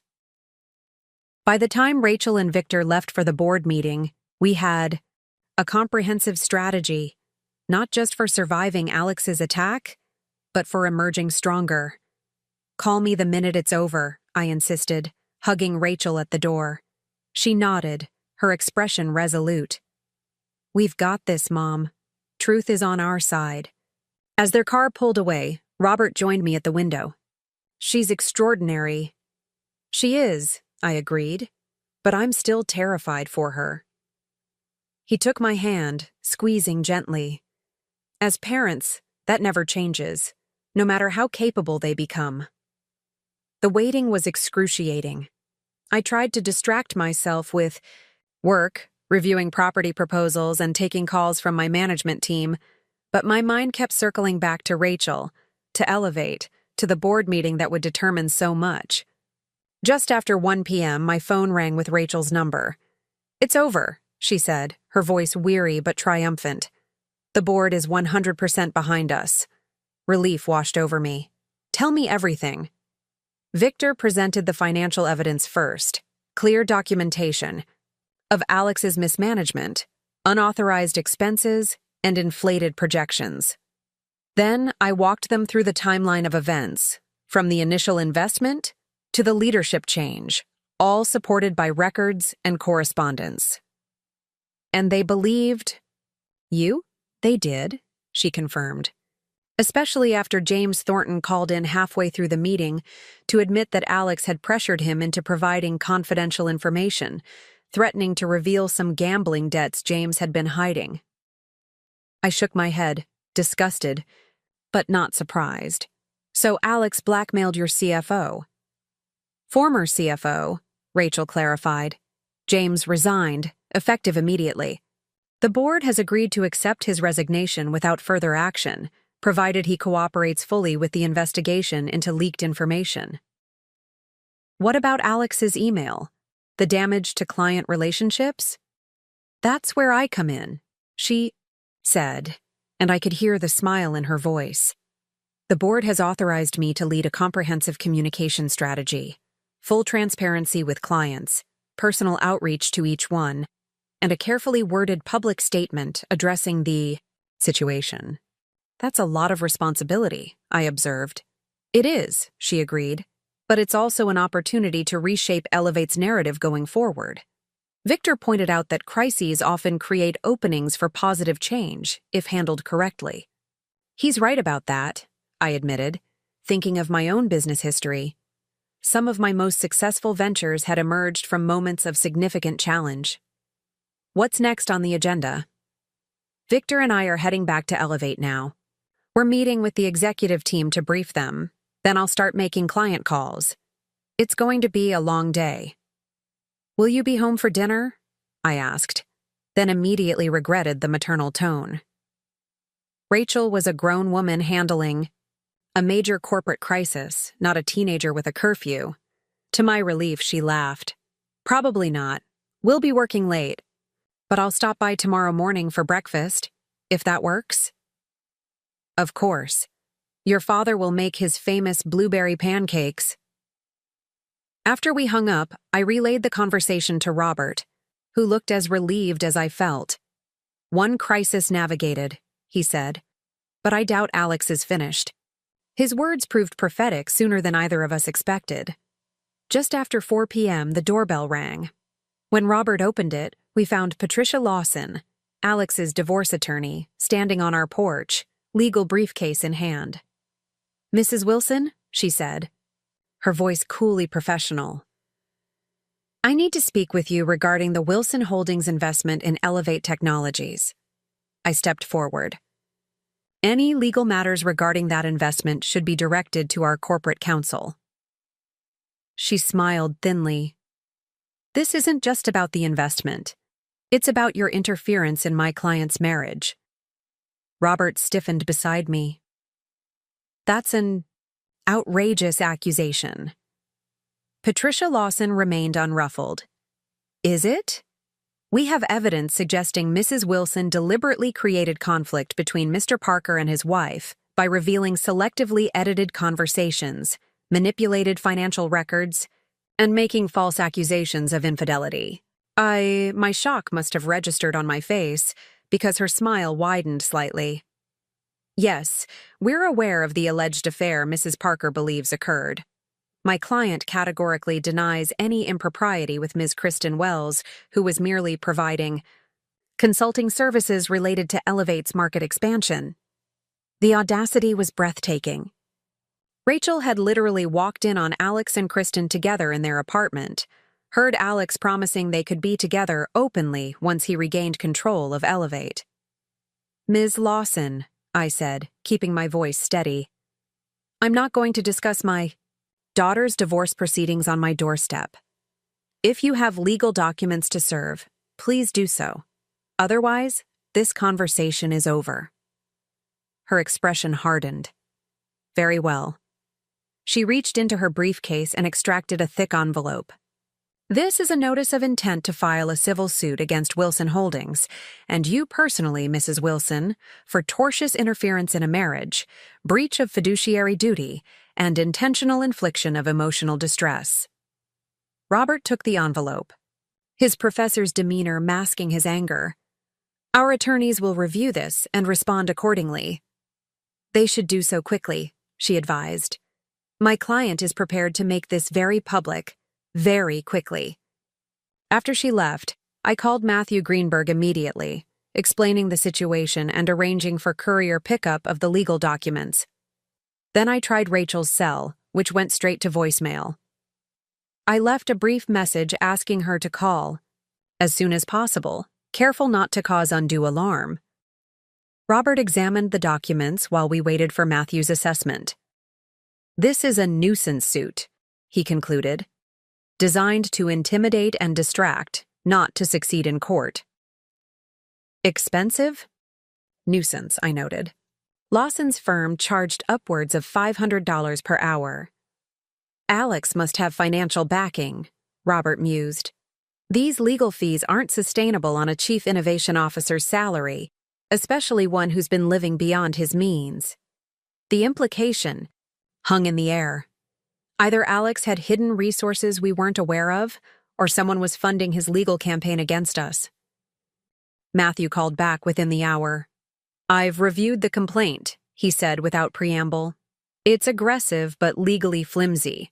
They're alleging that Linda deliberately interfered in the marriage by exposing false information about Alex's business practices and personal conduct. That's absurd, I protested. We have documentation of everything. Exactly, Matthew agreed, which is why this won't hold up in court. But that might not be the point. This looks like pressure tactics, designed to force a settlement in both the divorce and the company restructuring. What's our best response? Robert asked. For now, a formal answer to the complaint denying all allegations. Meanwhile, we'll prepare counter-evidence and possibly a countersuit for defamation, depending on how aggressive they get publicly. After thanking Matthew, I tried Rachel again. This time she answered, sounding harried. Mom, I'm in the middle of client calls. Can this wait? I'm afraid not, I said. Alex's attorney just served us with a lawsuit. They're claiming I deliberately interfered in your marriage with false information. Rachel was silent for a moment. When she spoke again, her voice was icily controlled. That son of a bitch. The lawyer also implied that Kristen was just a business consultant, that there was no affair. A sharp, humorless laugh. Of course she did. Next, they'll claim I hallucinated walking in on them in our apartment. Matthew says it's pressure tactics, unlikely to succeed in court, but guaranteed to cause more stress and distraction in the meantime, Rachel finished. I need to call my attorney, and Victor should know about this too. It will likely affect Elevate. I'm sorry to add to your burden today, I said. Don't apologize, she replied firmly. Alex is the one who should be sorry. and he will be once this is over.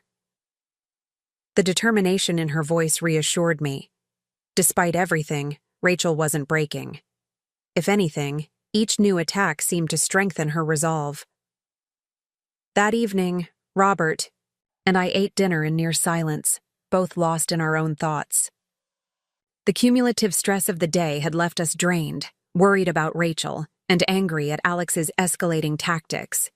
"We should call Rachel again," I said, pushing my barely touched meal aside. "Make sure she's okay." Robert covered my hand with his. "She said she'd be working late. Let's trust her to reach out if she needs us." I nodded reluctantly, knowing he was right. Rachel needed space to handle this crisis her way, not hovering parents adding to her stress. Just after 9 p.m., the doorbell rang, an unusual hour for visitors. Robert and I exchanged concerned glances before he moved to answer it. To our surprise, it was Victor Rodriguez who stood on our porch, looking simultaneously triumphant and exhausted. "Sorry for the late visit," he said as we ushered him inside. "But I thought you'd want to hear this in person." "Where's Rachel?" I asked immediately. "Still at the office, finalizing client communications. She sends her love." He set his laptop on our dining table. "We've had a breakthrough. One that changes everything." Robert brought coffee while Victor opened his computer. "After we learned about the lawsuit against you, Rachel and I started digging deeper into Alex's finances. Something wasn't adding up about his sudden ability to afford Patricia Lawson's services, especially given what we know about his spending habits." "We had the same thought," I said. "Someone must be backing him." Victor nodded. "Exactly. So we followed the money. Our IT team recovered deleted emails from James Thornton's account, communications that weren't just about leaking information to Alex, but about a larger plan." He turned the laptop toward us, displaying a series of email exchanges. "Alex has been in talks with Meridian Ventures for months. They're a direct competitor specializing in corporate environmental solutions." I skimmed the emails, their implications becoming immediately clear. He was planning to jump ship even before the leadership change. Worse, Victor continued. He was shopping Elevate's proprietary technology, client lists, and intellectual property to them, offering himself and a team of key developers as part of the package. Robert leaned forward, studying the emails. "These are dated well before his demotion. This isn't retaliation. This was his plan all along." "Precisely," Victor confirmed. Alex knew his financial mismanagement would eventually be discovered. Rather than face the consequences, he was preparing an exit strategy that would leave Elevate hollowed out while he walked away with a lucrative position at Meridian. The pieces clicked into place with sickening clarity. Alex hadn't just been irresponsible with Elevate's finances, he'd been deliberately undermining the company from within, positioning himself to profit from its demise. "What about Rachel?" I asked. "Did he ever intend to include her in this plan?" Victor's expression darkened. "There's an email thread discussing that specific question. Meridian asked if his wife would be joining the transition team, given her marketing expertise.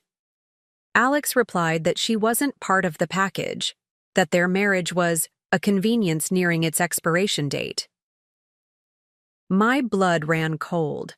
All those months of Rachel supporting Alex, believing in his vision, defending him to us, while he was already planning to discard both her and the company she had helped build. "Does Rachel know about these emails?" Robert asked quietly. Victor nodded. "She's the one who found the crucial thread connecting Alex to Meridian. I've never seen her so calm with fury." This is corporate espionage, I realized. Not just unethical, potentially criminal. "Our legal team is reviewing the evidence now," Victor confirmed. But there's more. The emails also reveal the source of Alex's sudden legal funding. He scrolled to another exchange, this one between Alex and someone named Jeffrey Wells. "Jeffrey Wells," Victor explained, "is Kristen Wells's father. He's also a major investor in Meridian Ventures. The implications were staggering. Alex's affair with Kristen wasn't just personal. It was part of a calculated business strategy, a way to secure backing for his transition to Meridian. "So, the lawsuit against Linda," Robert began, "is almost certainly funded by Wells through Meridian," Victor finished. "It's not about winning in court. It's about creating enough distraction and negative publicity to destabilize Elevate during a critical period, making it easier for Meridian to poach our clients and talent." I sat back, processing the layers of betrayal. "What happens now?" "Rachel and our legal team are preparing a comprehensive response," Victor said. "Cease and desist letters to Alex, Meridian, and Wells. Notification to all parties involved. In the lawsuit that we have evidence of corporate espionage and conspiracy, which we're prepared to turn over to prosecutors if they proceed with their nuisance claims." "And the divorce proceedings?" I asked.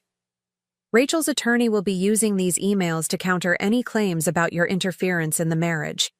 The emails make it clear Alex was planning to end the relationship anyway, as soon as it was convenient for his career." Robert shook his head slowly. All this time, we thought he was reacting to the leadership change, but he was preparing his exit long before that.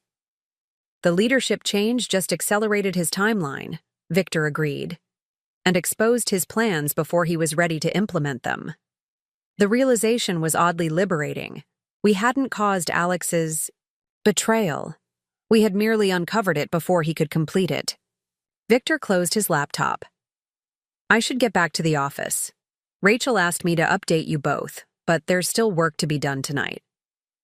"Is she all right?" I couldn't help asking. "Really all right?" A small smile crossed Victor's face. "She's more than all right, Linda. I've worked with many executives over the years, but I've rarely seen someone handle a crisis with such clarity and determination. You raised an exceptional woman." After Victor left, Robert and I sat at the dining table, still processing everything we'd learned. "I can't believe the scale of it," I said finally. "The calculated nature of his betrayal." Robert took my hand. "I can. We always sensed something was off about Alex. We just didn't want to see how deep it went for Rachel's sake. What worries me now is his reaction when he realizes his plans have been exposed," I admitted. "Men like Alex, when cornered, become dangerous," Robert finished gravely. "But Rachel is surrounded by people who care about her, who are watching out for her. And she's stronger than we sometimes remember." I nodded, trying to find comfort in that truth. Rachel had resources, support, and now incontrovertible evidence of Alex's true character. Still, a mother's worry wasn't so easily assuaged. "I'm going to call her," I decided, just to hear her voice. Rachel answered on the second ring. "Mom, I'm guessing Victor filled you in?" "He did," I confirmed. "Are you okay?" A soft laugh came through the line. "Strangely, yes. There's something clarifying about discovering the person you married is even worse than you thought. It removes all doubt, all second-guessing." "You sound peaceful," I observed, surprised. "Not peaceful," she corrected. "Focused. We have a clear path forward now. The evidence changes everything, legally, professionally, personally. What can we do to help?" "Just be there," she said simply. "Tomorrow is going to be intense. Meridian's CEO has agreed to a meeting in the morning. They're distancing themselves from Alex now that his methods have been exposed. Apparently, they thought he was leaving Elevate amicably, bringing along willing team members and shareable technology." "They believed that?" I asked skeptically. "Or claimed to," Rachel replied. "Either way, they're scrambling to avoid legal exposure. Victor thinks we can leverage this into a non-competition agreement, maybe even financial compensation for the attempted poaching." Her strategic thinking impressed me, especially given the personal betrayal underlying these business machinations. "And what about Alex?" Her voice hardened slightly. His access to Elevate has been completely terminated. Security has instructions not to allow him on the premises. His company email has been shut down, and his final paycheck is being processed. He won't go quietly, I warned. I know, Rachel acknowledged, which is why I'm staying at Jessica's tonight, and why I've hired private security for the next few weeks, until everything is settled. The precaution both reassured and alarmed me. You think he might? I don't think he's physically dangerous, she clarified quickly, but I do think he'll try to confront me, to manipulate the situation somehow. Better to remove the opportunity entirely. Her foresight impressed me. This was the Rachel I had always known was there, decisive, strategic, unwilling to be victimized. I'm proud of you, I said softly. So proud of how you're handling all of this. I learned from the best, she replied, and I could hear the smile in her voice. Now get some rest, Mom. Tomorrow's another day in the Alex Parker saga, and we all need our strength. After we hung up, I joined Robert in the living room, where he sat reading one of his beloved classics, his way of finding calm in tumultuous times. She's going to be okay, I told him, settling beside him on the couch. He smiled, marking his place in the book. Of course she is. She's your daughter. That night, I slept better than I had in weeks, the weight of uncertainty lifted by the clarity of Alex's exposed treachery. Whatever came next would be challenging, no doubt, but the truth was finally, indisputably on our side. Morning arrived with a flurry of updates from Rachel. Meridian had agreed to full cooperation, providing all communications with Alex in exchange for immunity from litigation. Alex had been officially terminated from Elevate for cause, with the board's unanimous approval. And most surprisingly, Patricia Lawson had withdrawn as Alex's divorce attorney, citing irreconcilable differences regarding case strategy. Translation: She saw the evidence and doesn't want to be associated with his sinking ship, Rachel explained when she arrived for breakfast as promised. She looked tired but vibrant, dressed in a sharp burgundy suit that radiated confidence. Robert set a plate of blueberry pancakes in front of her. Eat. Even corporate warriors need fuel. She smiled gratefully, digging in with appetite that reassured me. The lawsuit against you has been withdrawn too, she added between bites. Formally rescinded this morning. Relief washed over me. That's wonderful news. It's just the beginning, Rachel promised.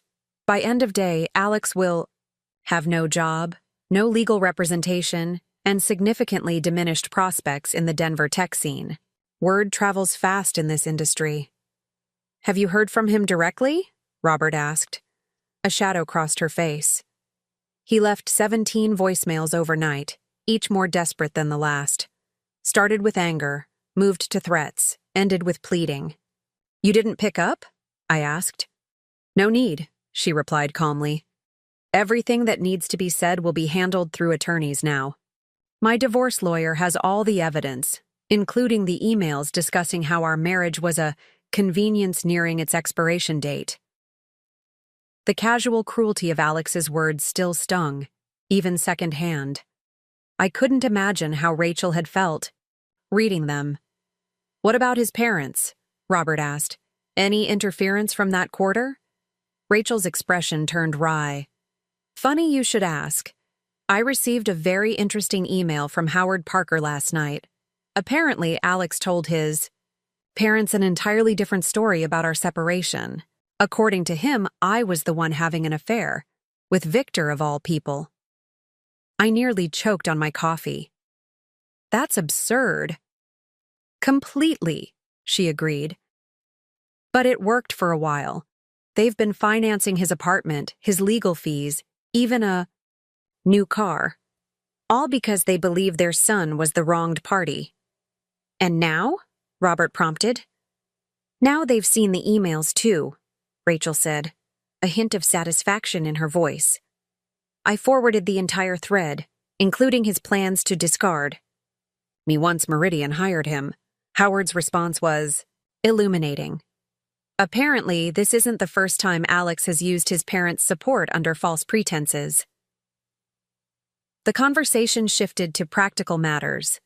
Rachel's schedule for the day, plans for further securing Elevate's intellectual property, strategies for retaining key clients potentially approached by Alex. Through it all, I marveled at her composure, her clear-headed focus on solutions rather than recriminations. As she was leaving, coffee in a travel mug and briefcase in hand, she paused at the door. "I've been thinking about something Alex said that first time I brought him home." I waited, curious. "He told me later that he found you intimidating, that you had old money arrogance because you didn't seem impressed by his big talk about changing the world." She smiled ruefully. "What he really meant was that you saw through him from the beginning. You recognized what I couldn't. That substance matters more than style. That integrity isn't just a buzzword for corporate mission statements." "I wanted to be wrong about him," I admitted. "For your sake." "I know," she said softly. "And I love you for that. But I'm glad you weren't wrong. I'm glad you were exactly who you've always been. Someone who values truth over comfort, even when it's difficult." She hugged me tightly, then stepped back with renewed determination. "Now, I have a company to rebuild and a future to reclaim. Wish me luck." "You don't need luck," I told her. "You never have." As Robert and I watched her drive away, heading toward the gleaming towers of the Denver Tech Center where Elevate's offices stood, I felt something I hadn't experienced in months. Pure, uncomplicated pride, untainted by worry. "She's going to be more than okay," Robert said, echoing my thoughts. "She's going to be extraordinary." And in that moment of clarity, watching my daughter drive toward a future she was crafting with her own strength and wisdom, I knew he was right. The storm wasn't over. Such storms never end neatly. But Rachel had found her way through the worst of it, emerging not just intact, but transformed. The next phase would bring its own challenges: rebuilding Elevate, finalizing the divorce, healing from betrayal. But those were tomorrow's battles. Today, it was enough to know that truth had prevailed, that the masks had fallen, and that my daughter was finally fully herself again. My phone buzzed with a text from Rachel. "Forgot to mention, security sweep found listening devices in my office and the boardroom. Alex has been spying on us for months. Perfect ammunition for restraining. Order. We'll call later with updates." I showed the message to Robert, who shook his head in disgust. "Just when you think you've reached the bottom of his duplicity. There's always another layer," I finished. "But it doesn't matter anymore. Each new revelation only strengthens our position." He nodded, squeezing my hand, "and weakens his. The truth has a way of compounding once it starts emerging. That truth, the full extent of Alex's deception, manipulation, and corporate espionage, was still unfolding, revealing itself in waves of evidence, testimony, and consequences. But for the first time since this ordeal began, I felt absolute certainty that we would weather whatever came next. Not because we were perfect or blameless in every aspect of this complicated situation, but because we had something Alex fundamentally lacked: the courage to face reality, whatever it might be. And in the end, that might be the most important legacy I could have passed to my daughter. Not wealth or connections or business acumen, but the simple, profound strength to stand in the light of truth, even when it burns. 2 months passed, with remarkable swiftness. Summer settled over Denver, bringing long golden evenings and the scent of blooming flowers to Robert's garden. I sat on our patio watching the sunset paint the mountains, reflecting on how much had changed since that day I overheard Alex's cruel words about my old people smell. Elevate had not merely survived the crisis, it was thriving. Under Victor's leadership and with Rachel's marketing vision, The company had secured 3 major new clients and expanded into sustainable agriculture technology. The scandal that Alex had hoped would destroy them had instead created opportunities for Rachel to demonstrate her capabilities to the industry. The Denver business community had rallied around Elevate, impressed by their transparency and resilience in the face of corporate espionage. As for Alex, his fall had been swift and complete. The evidence of his attempted theft of intellectual property had made him radioactive in Denver's tight-knit tech community. No reputable firm would touch him. His parents, once they understood the full extent of his deception, had withdrawn their financial support. The last we'd heard, he had moved to Phoenix, attempting to reinvent himself in a new market that hadn't yet learned his true character. The divorce had been finalized with surprising efficiency once Alex's attorneys saw the mountain of evidence against him. The prenuptial agreement he had once insisted upon became his undoing, leaving him with no claim to Rachel's assets or future earnings at Elevate. Poetic justice, Robert had called it. The doorbell rang, interrupting my thoughts. I smiled, knowing who it would be. Every Thursday evening for the past month, Rachel had been coming for dinner, a new tradition born from the crucible of crisis. A deliberate choice to nurture family bonds that had nearly been severed by Alex's manipulations. I opened the door to find my daughter standing there, but not alone. Victor Rodriguez stood beside her, looking slightly nervous despite his usual professional composure. "Mom," Rachel said, her eyes bright with something I hadn't seen in a long time, genuine happiness. "I hope you don't mind, but I invited Victor to join us tonight." "Of course not," I replied, stepping back to welcome them both. "There's always room at our table." As they entered, I noticed the subtle way Victor's hand rested briefly at the small of Rachel's back, a gesture of support, of closeness, that spoke volumes. It wasn't romantic, not yet, but there was a foundation of mutual respect and genuine caring that created possibilities I hadn't considered before. Robert emerged from his study, greeting them warmly. "Just in time. The steaks are ready for the grill." Dinner that evening was relaxed, filled with easy conversation and occasional laughter. Victor fit seamlessly into our family dynamic, his thoughtful insights and dry humor complementing our own. The subject of Alex never arose. There was nothing left to say that mattered. After dinner, Rachel helped me clear the dishes while Robert took Victor on a tour of his garden. Through the kitchen window, I watched the 2 men talking animatedly about Robert's prized tomato plants, Victor listening with genuine interest to my husband's horticultural wisdom. "He's a good man," I observed quietly. Rachel followed my gaze, a small smile playing at her lips. "Yes, he is." "How long has this been developing?" I asked, careful to keep any hint of judgment from my voice. "Nothing's developing," she replied, but her slight blush told a different story. "We're colleagues, friends. It's too soon for anything else." "Of course," I agreed. She rinsed a plate, her expression becoming more serious. "But when I am ready, it will be different. I know what to look for now, what matters." "And what's that?" I asked, genuinely curious. "Consistency," she said thoughtfully. "Between words and actions. Between public and private behavior. I want someone who doesn't need to tear others down to feel important. Someone who doesn't think my success diminishes his." She glanced outside again. "Someone who sees my family as an asset, not an obstacle." I squeezed her shoulder gently. "You deserve nothing less." Later, as Rachel and Victor prepared to leave, she pulled me aside while Robert was showing Victor a book on sustainable gardening. "I forgot to tell you," she said with a hint of mischief in her eyes. "I got a new perfume today." "Oh?" I responded, puzzled by the seeming non sequitur. She reached into her purse and pulled out a small, elegant bottle, Jo Malone, the same scent she had given me, the one Alex had mocked.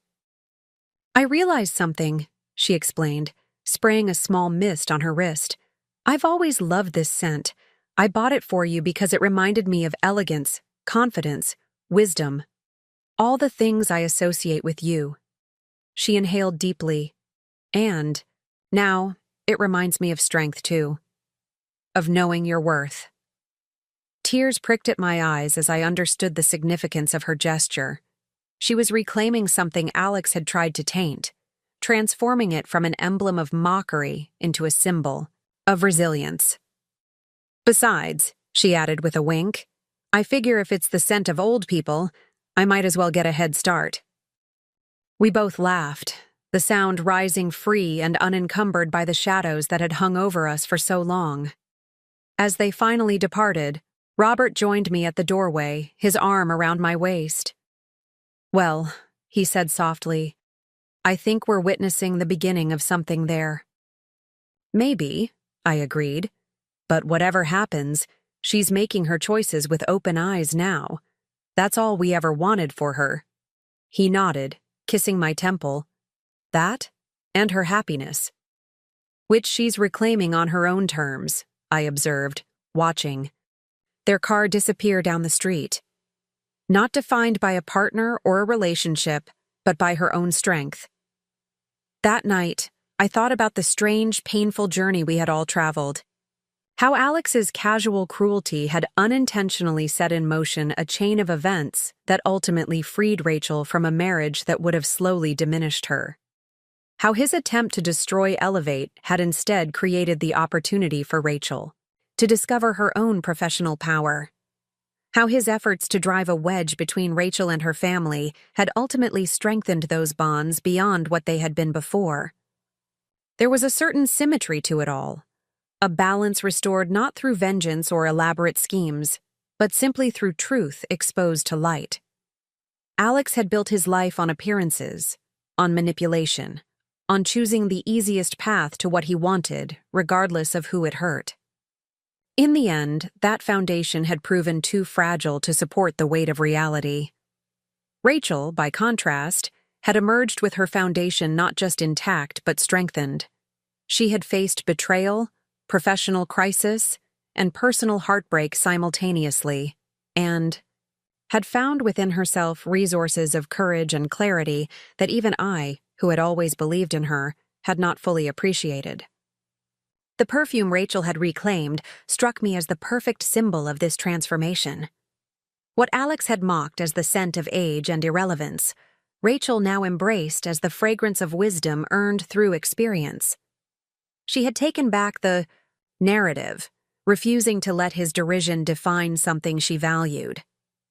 6 months later, I stood in the grand ballroom of the Denver Art Museum, watching Rachel accept the Women in Technology Leadership Award for her work at Elevate. The company had become a model of ethical innovation under her and Victor's guidance, their partnership, both professional and more recently personal, creating a leadership dynamic that industry publications had begun to profile as an example of collaborative excellence. As she delivered her acceptance speech, I found myself remembering that day in the hallway, the sting of overhearing Alex's dismissive words. How small he had tried to make me feel. How completely he had failed. Success isn't built on stepping stones of other people, Rachel was saying to the rapt audience. True innovation rises from collaboration, from recognizing that different perspectives strengthen us rather than threaten us. Her gaze found mine in the crowd, and a smile passed. Between us, private, knowing, complete.